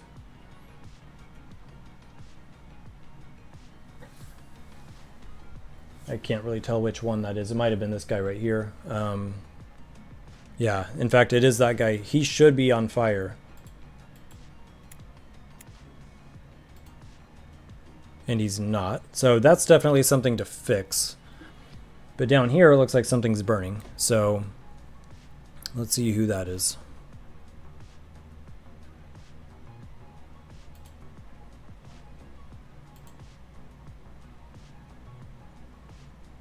The large guy's not on fire. The small guy's not on fire. The tiny guy is on fire, so that's what that one there is. A very creative naming convention. Tiny, small, medium, and large. Okay. The small guy is burning, or the tiny guy is burning. Why they gotta pick on the tiny guy? Alright, that is not going very well. But it is going a little bit. What I need to do then is make sure that this isn't happening too much. Because it did look like the tiny guy was getting multiple stacks of it. I'm also wondering if the others weren't burning just because of this number here. So if I really blow this up to say, I think 120 was, ooh, that's 150. If 120 was the radius of that flame circle, let's see if we can get more of them to burn.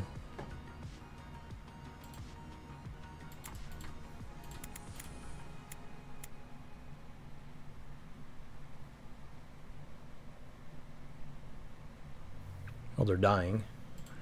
It's too efficient.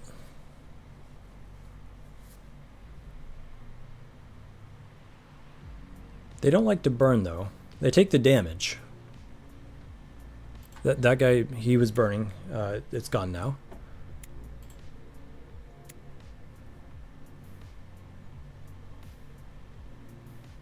All right, he's on fire, he's on fire. And I'm assuming all these shades are guys because I keep saying he. Okay, yeah, it's more consistent now at least. But look at that, it continues to add particle emitters, which is terrible.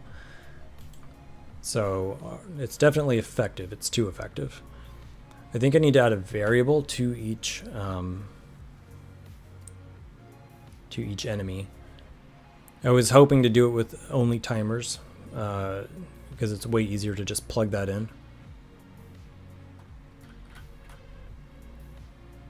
Change the variable on fire to true.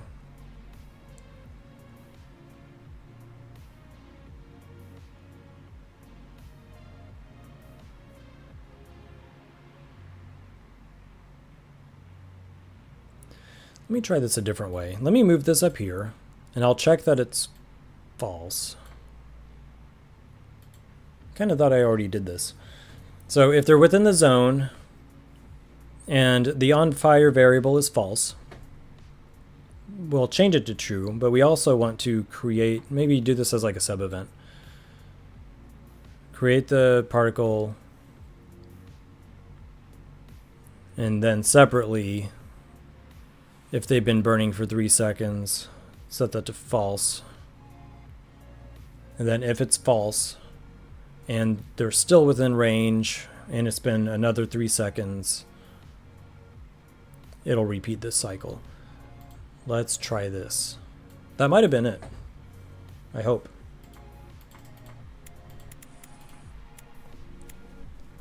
I haven't even tested doing multiple meteor towers yet. It's probably going to be a mess. All right, burning, burning, burning. All right. This is good. A little bit buggy. But I need to destroy these fiery zones after a certain amount of time.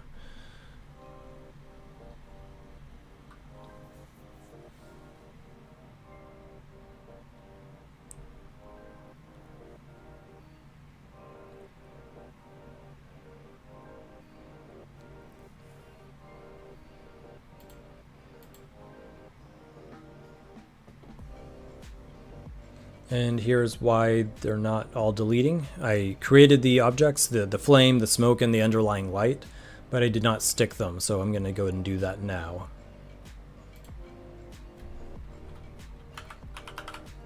Meteor.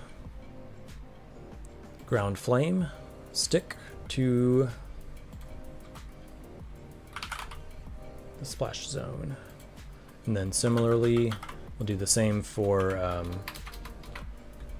the smoke and for the light. That should take care of deleting them. Let's give that a shot.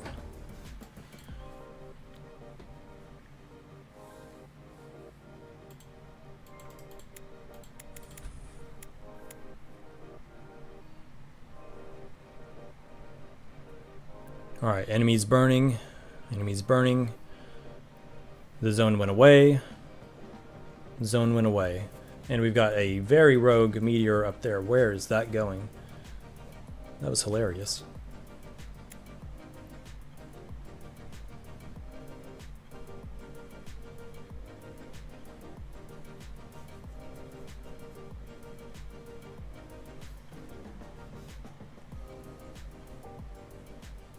All right.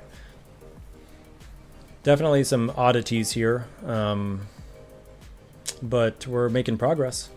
Honestly, pretty happy with the progress for tonight so far. Let's see then. I wanted to look at...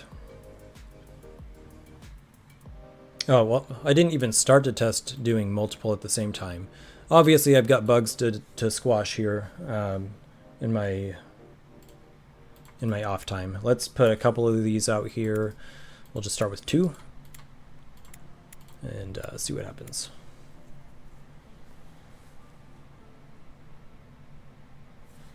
Definitely getting some rogue. So the spawn points.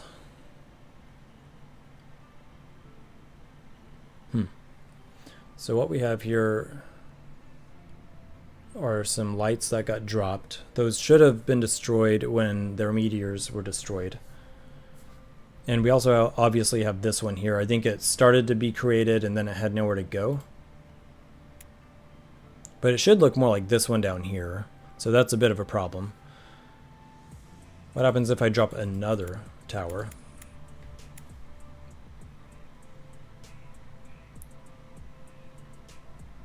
So now it's doing the whole like holding one, and my FPS is completely trash. So yeah, that's not good at all. But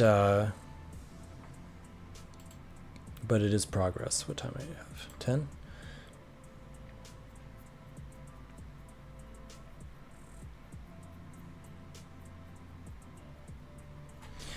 I have some ideas for how I want to optimize.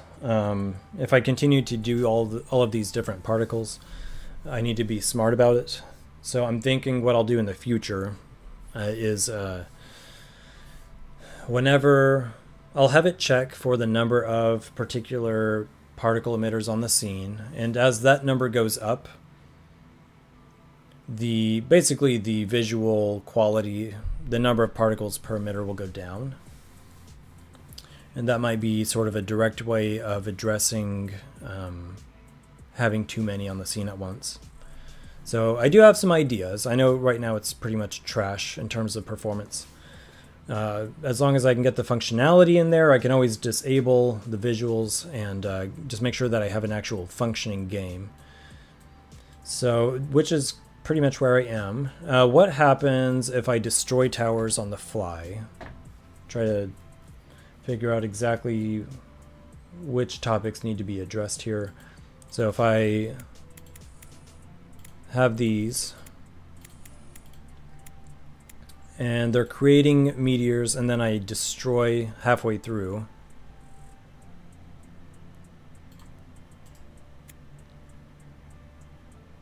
yeah, we get these rogue meteors flying who knows where.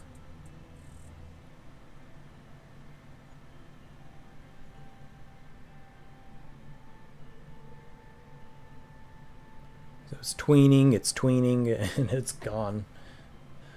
Very interesting. Let me pause that. Let me see. What do I have here? If I refresh, I can see exactly how many I have and where they're located. I've got 2 meteor lights, which must be these. And then 1 meteor.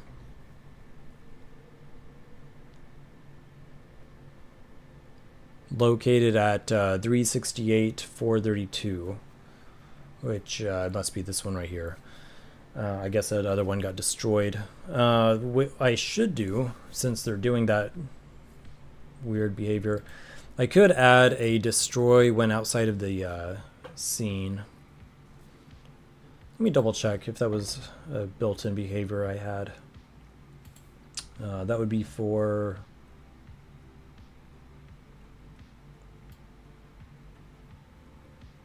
I guess especially for the underlying collision circle. Let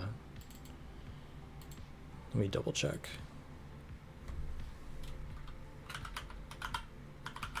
Yeah, destroy when outside of the screen. I'm going to add that in. Maybe give it a margin of like, I don't know, 10 pixels. And apply.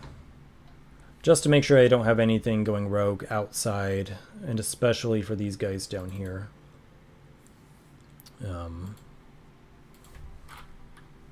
Right there, super easy.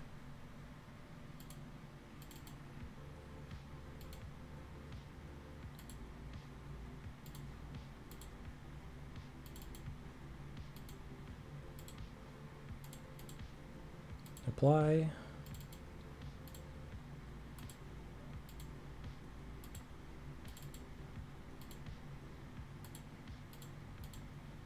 Apply. All right, so yeah, if I go back to my good old bug bounty, several things to address here, which I don't immediately know how I want to do this, will be, I'm just going to call it rogue meteors. They're tweening off to some location, and then also there were also some rogue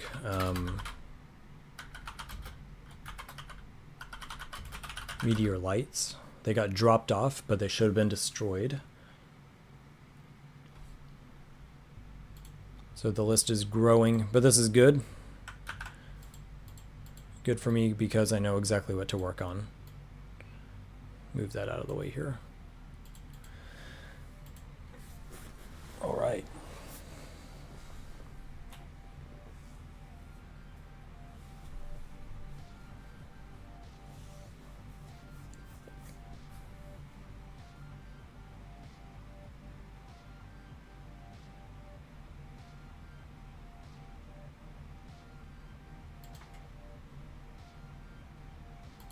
I'm gonna go and hit save on that. Haven't saved it in a solid minute.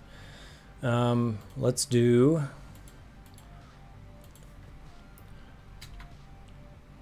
look at a different level. We've been staring at the same level all night.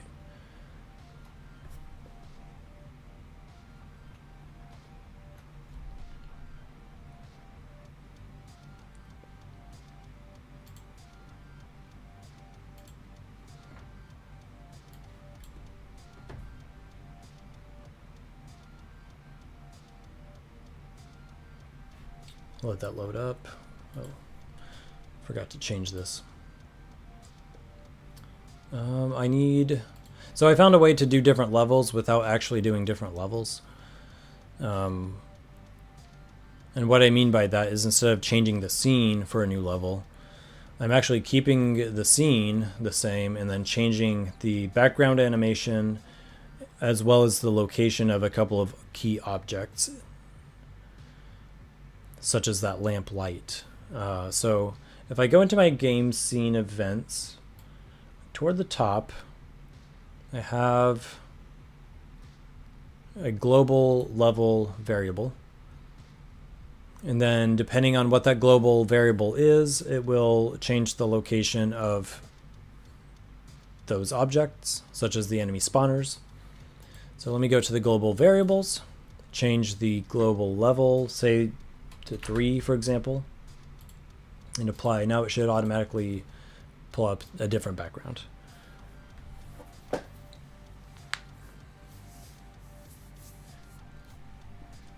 So that was a little something I figured out. It's a little I'm not sure how well known it is to take this approach But I mean, it does the trick. And so instead of having to build out 100 different scenes, I can keep the exact same scene and just do this through some variables and positions. Anyway, now I don't think I actually changed all of the underlying barriers, like the object barriers are a little bit off. So for example, I can't place a tower right here, but I can still play the game. Let me see, the enemies will still follow the path. You can see the path building there. So let's try some fire on this level.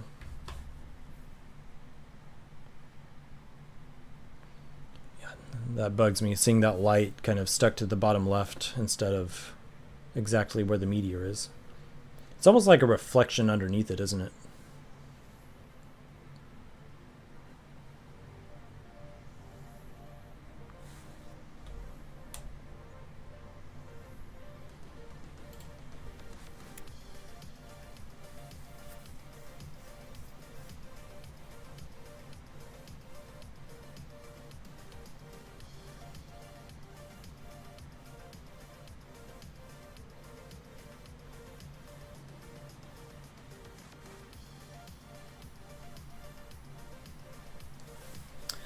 All right. There's one other thing I wanted to test in terms of the looks of the fire on the ground. So where I created the light source, I want to also create a light source on a different layer. So where the meteor ground flame light is created, I'm going to do the exact same thing, except instead of on the base layer, also add one on the lighting layer, which is up above. And yeah, this is just one of those mess around and find out moments. Let's see what happens if I do this.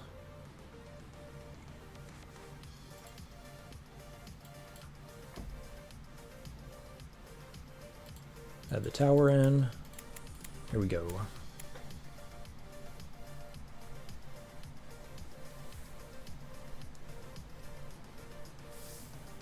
Well, if it'll actually create. It is not wanting to. There we go. So I think that worked. There are too many bugs to be certain, but it's brighter, in other words. Because now we have a light source that's essentially above the sprites and the smoke particles. Which is also the sort of trick that I'm using for some of the other lighting effects in the game. I'm doing the light, so for example, even that little lamp up there has a light on the base layer, which interacts with the objects on that layer, but then also one that's directly above that, so that it gives us an even brighter effect. Because I have shade on the level, that makes other things darker. Now, it's kind of hard to explain, but I kind of like the look.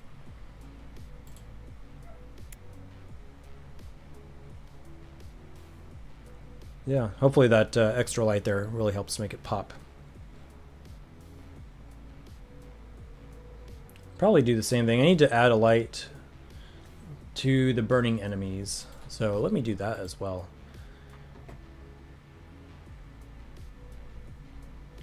Because if they're on fire, they should be emitting some light themselves.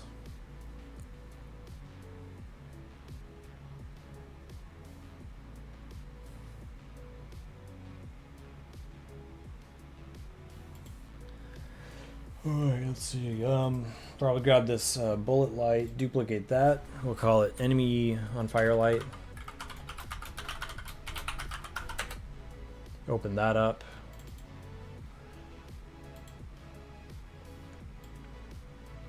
Give it a little more red.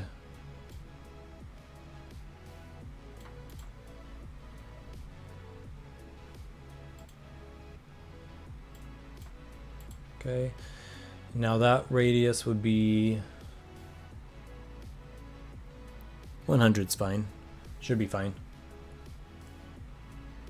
The behaviors, it is a sticker. That should be fine as well. go back to the game scene events, and whenever the enemy is set on fire, we'll also create that that light there. Just adding a little more pop to the game here visually.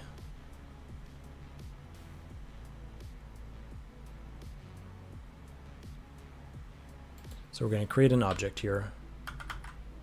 And that object is enemy on fire particle, or enemy on fire light. So that'll be at the exact same position, and then we'll make sure that we stick it to it. So stick the light to the enemy. Let's test that out.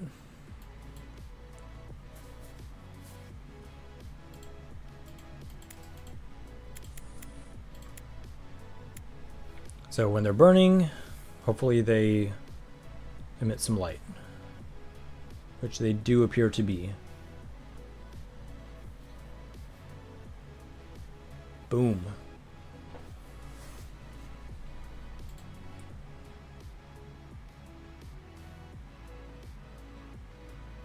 And then again, out of curiosity, what happens if we put that on the lighting layer? Let's see if that looks any different. It will look different. Let's see if it looks any better. It might bleach it out, I don't know.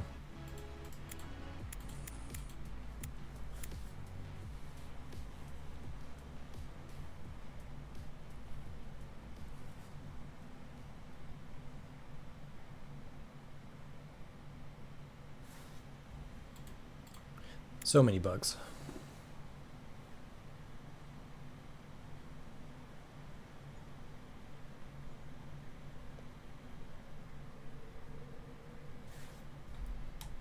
Yeah, so it's kind of hard to say. I don't know which layer I prefer it on the enemies.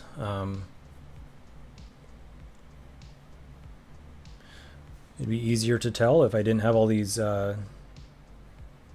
bugs going on at the same time, but you'd still get sort of a subtle glow effect, which is kind of nice.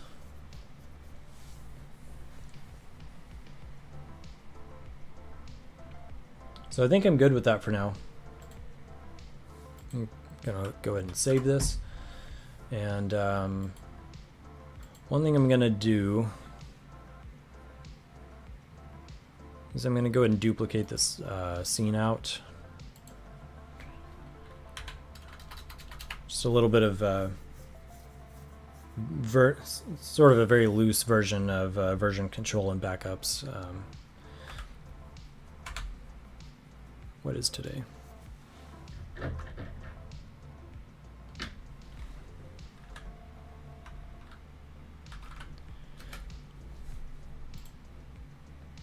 Okay. All right, I think that's good.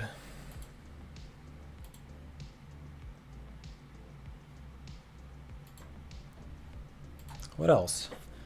Besides the 100,000 things I need to tweak and fix and make better, we do in fact have the flame cone. We have the meteors. They exist. They create fire. They create havoc. They're not perfect, and we get rogue meteors, and it needs a bit of tweaking behind the scenes. But they are in fact in the game. It is something we can see. So if we now go back and if I re-enable the flamethrower, that's also something that I need to take into account when the enemies are burning.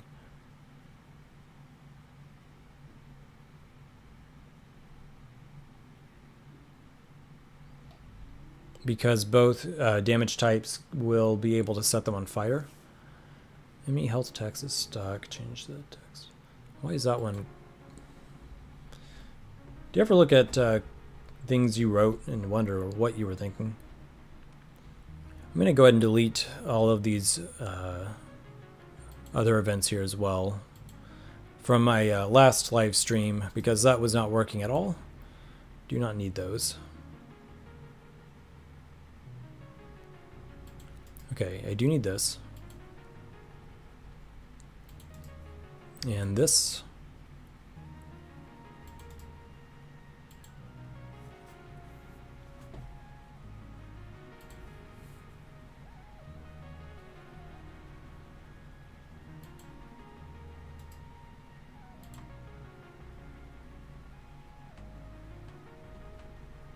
Okay, so we should be getting both. Now I'm going to slightly reduce how often it's shooting these meteors out.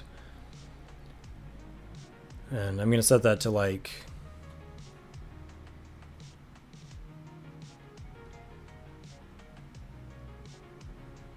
9 seconds. I don't want a ton. I want to just kind of watch both the flamethrower and the meteor at the same time.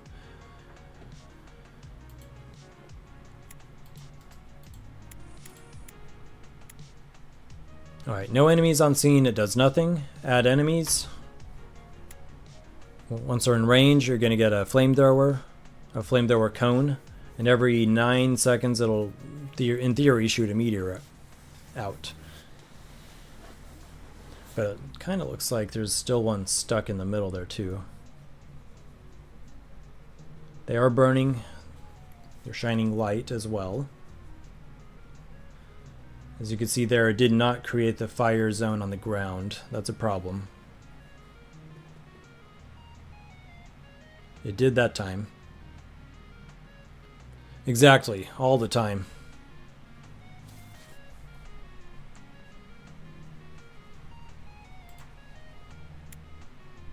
Now that was funny. The rogue meteor found a new target. Yeah, it might just be an issue of the enemy being destroyed. While the meteor exists, if the enemy goes away, it doesn't know what to do with itself.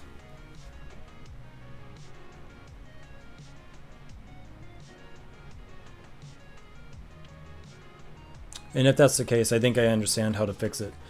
But it's too late in the night for me to try to do too much more logic, I think. I kind of like the overall effect of this, and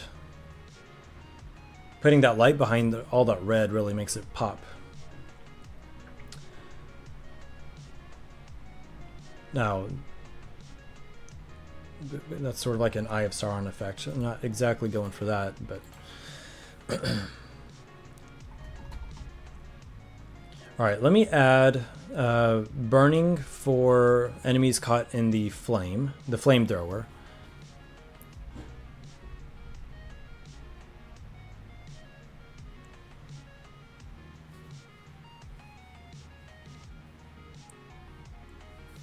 And I'm trying to remember...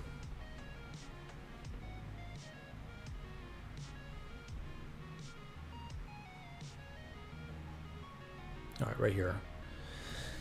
Okay, so this is where I have them set on fire from the meteor.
Okay, I think I know what to do. I'm going to add a sub-event here. I still hear fireworks. People are crazy.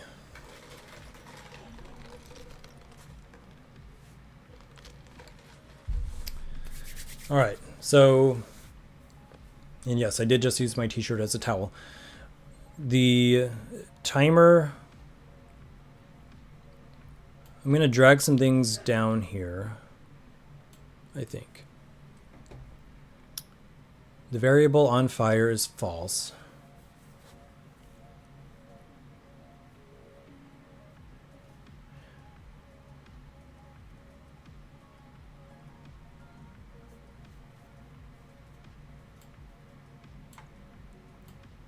I want to use an or condition here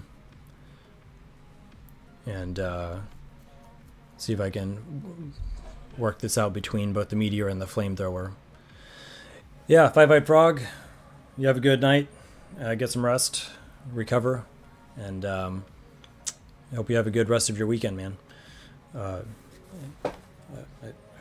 Man or woman, I assume. Anyways, yeah, have a good one. Thanks for watching. I appreciate your input. So what I'm going to do here now is split this out between the meteor and the flamethrower, and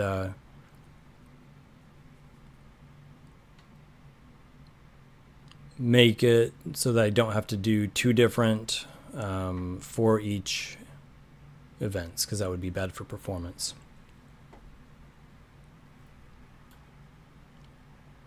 So we want to create the fire particles if one of two things happens. If the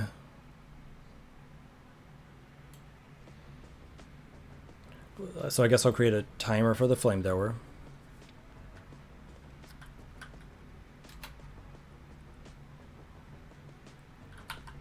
This would be an object timer value.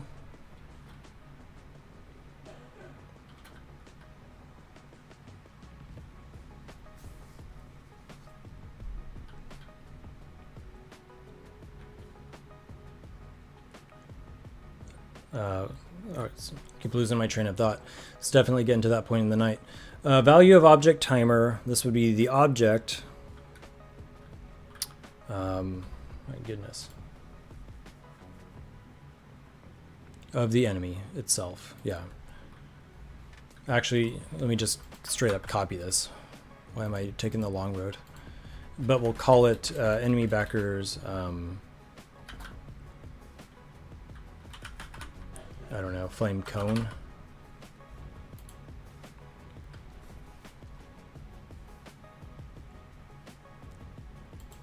I think that was set to like half a second or something like that. So this would be an or. So if I go in here and type or,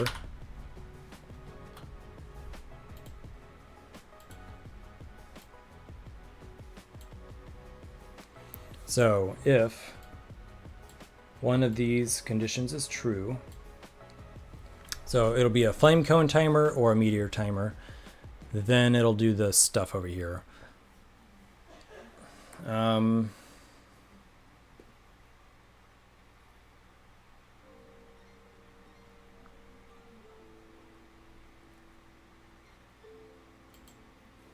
Yeah, add a sub event here, or actually rather add a new event below.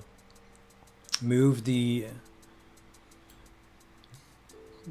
condition for the enemy's distance to the meteor splash zone.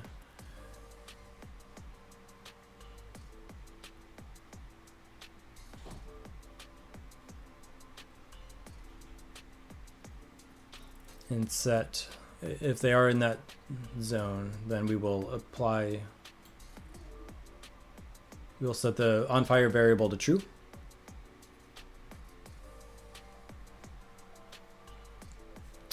And then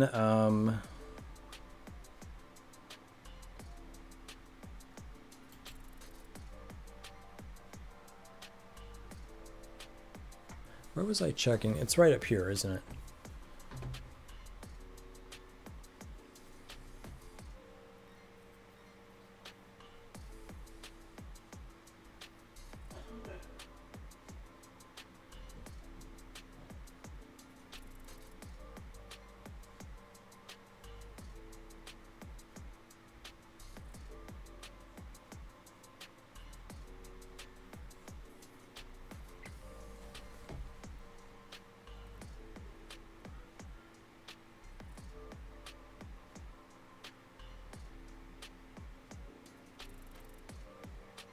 I might need to even create a new variable to just say has the flame particle, because I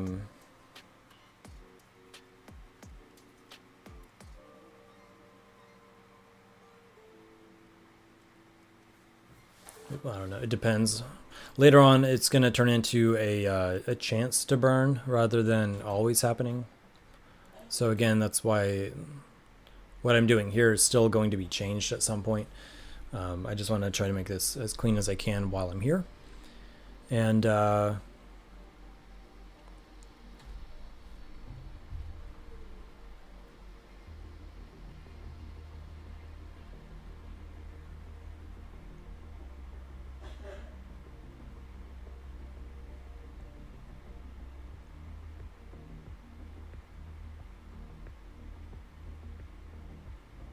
yeah, so if they're in distance to the splash zone, they are on fire. And then similarly,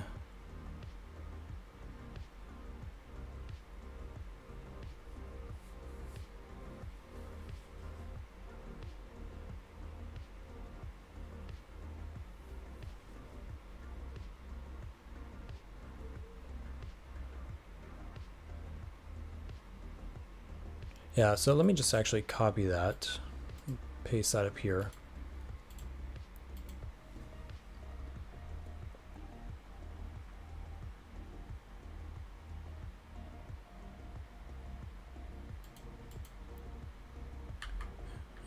Yeah, that'll work.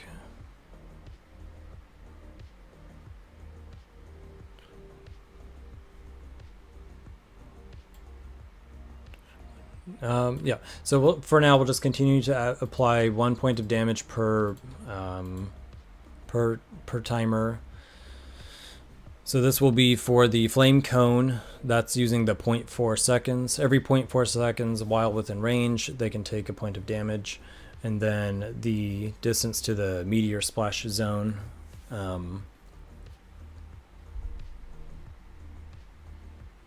Both of these will set the variable on fire to true. And then if that variable is true,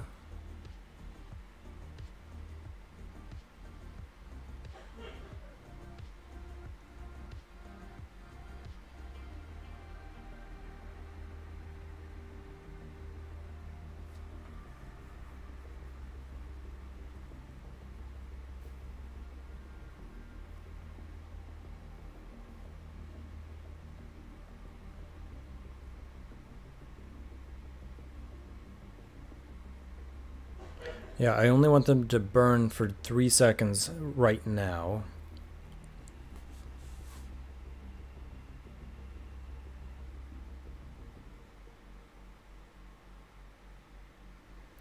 Yeah, I think I'm gonna have to add a variable to them. I'm sure there's a different way to do this, but for now I'm just gonna sort of hack my way through, right?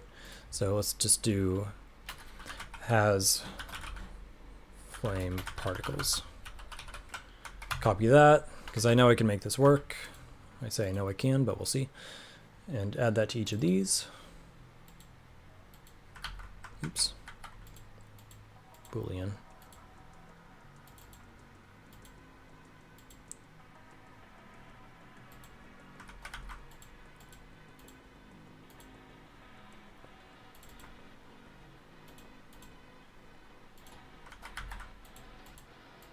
Apply. Oops.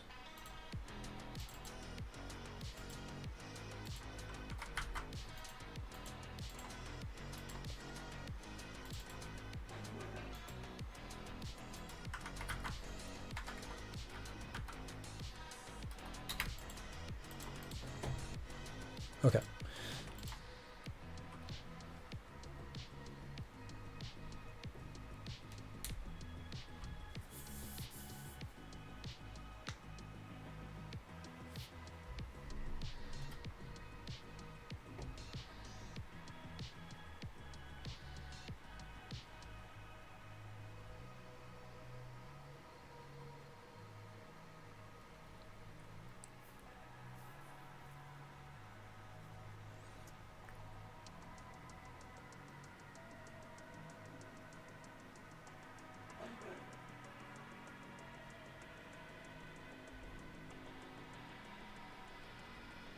All right, so I don't even think I need this timer thing. I think all I need is if on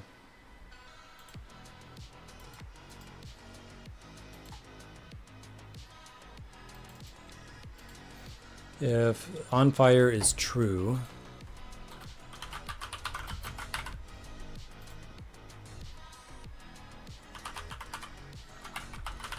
enemy backers.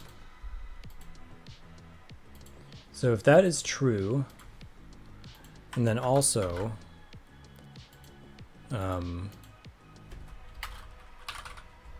has the flame particles is false, then create the particles and then change the variable has the particles to true.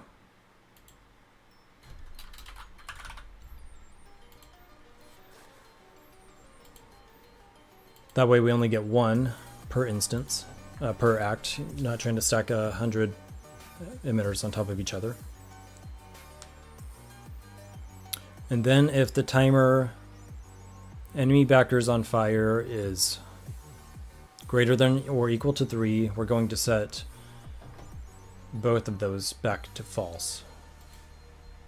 And hopefully this will do the trick.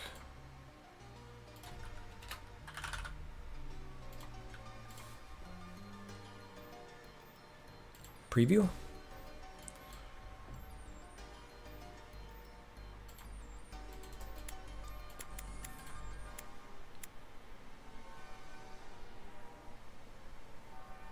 Okay, I know it's shooting. I don't know if they're actually in range here. Let me try another.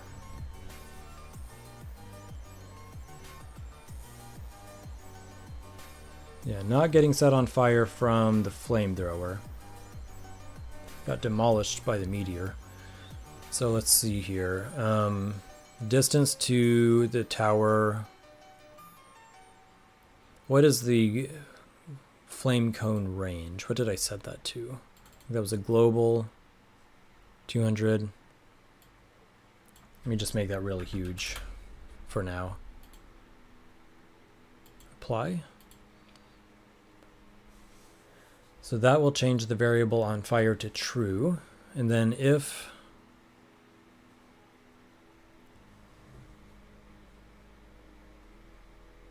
oh, well, this is kind of dumb of me. I told you I was it's getting to that point of the night. I literally said if it's false, and then if it's true, which would never work. Let me try this.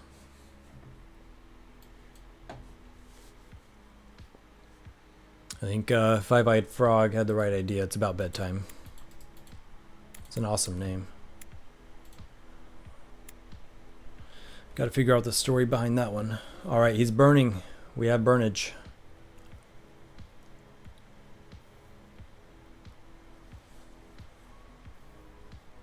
There we go. And a meteor. Boom. All right. It's a mess.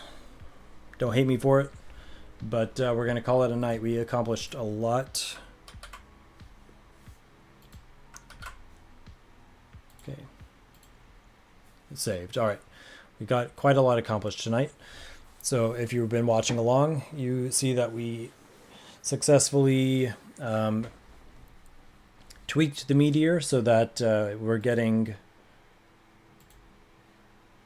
the not just the underlying collider circle, but we're getting actual effects for the fireball. I've added burning onto enemies that are within range of either the flame cone or are struck by the meteor, and more specifically we've created that meteor splash zone on the ground, so any enemies caught in that zone will burn and take damage. Right now it's launching every 9 seconds, and it's not perfect, but it does eventually work. So I'm going to come back after I've addressed these bugs, and I'll share with you the solution that I found. We've added all the different flames, lots of fire tonight. So in terms of the fire tower, we are very much on track. Probably on track to move on to a different tower type for the next live stream. And in terms of the overall tower types right now, as a quick recap, we have the moon with orbits. So if I destroy this, I think it's going to leave a meteor behind, which is not ideal. We have the orbiting moons, and these will destroy enemies that walk past them. We have the Earth Tower, which is spawning spike growths as well as healing. I don't know what they are, plant objects. Basically the equivalent of a Plants vs. Zombies sunflower. And those are adding light. You can see the light value over here on the side, which is kind of obscured. That's going up. What else do we have?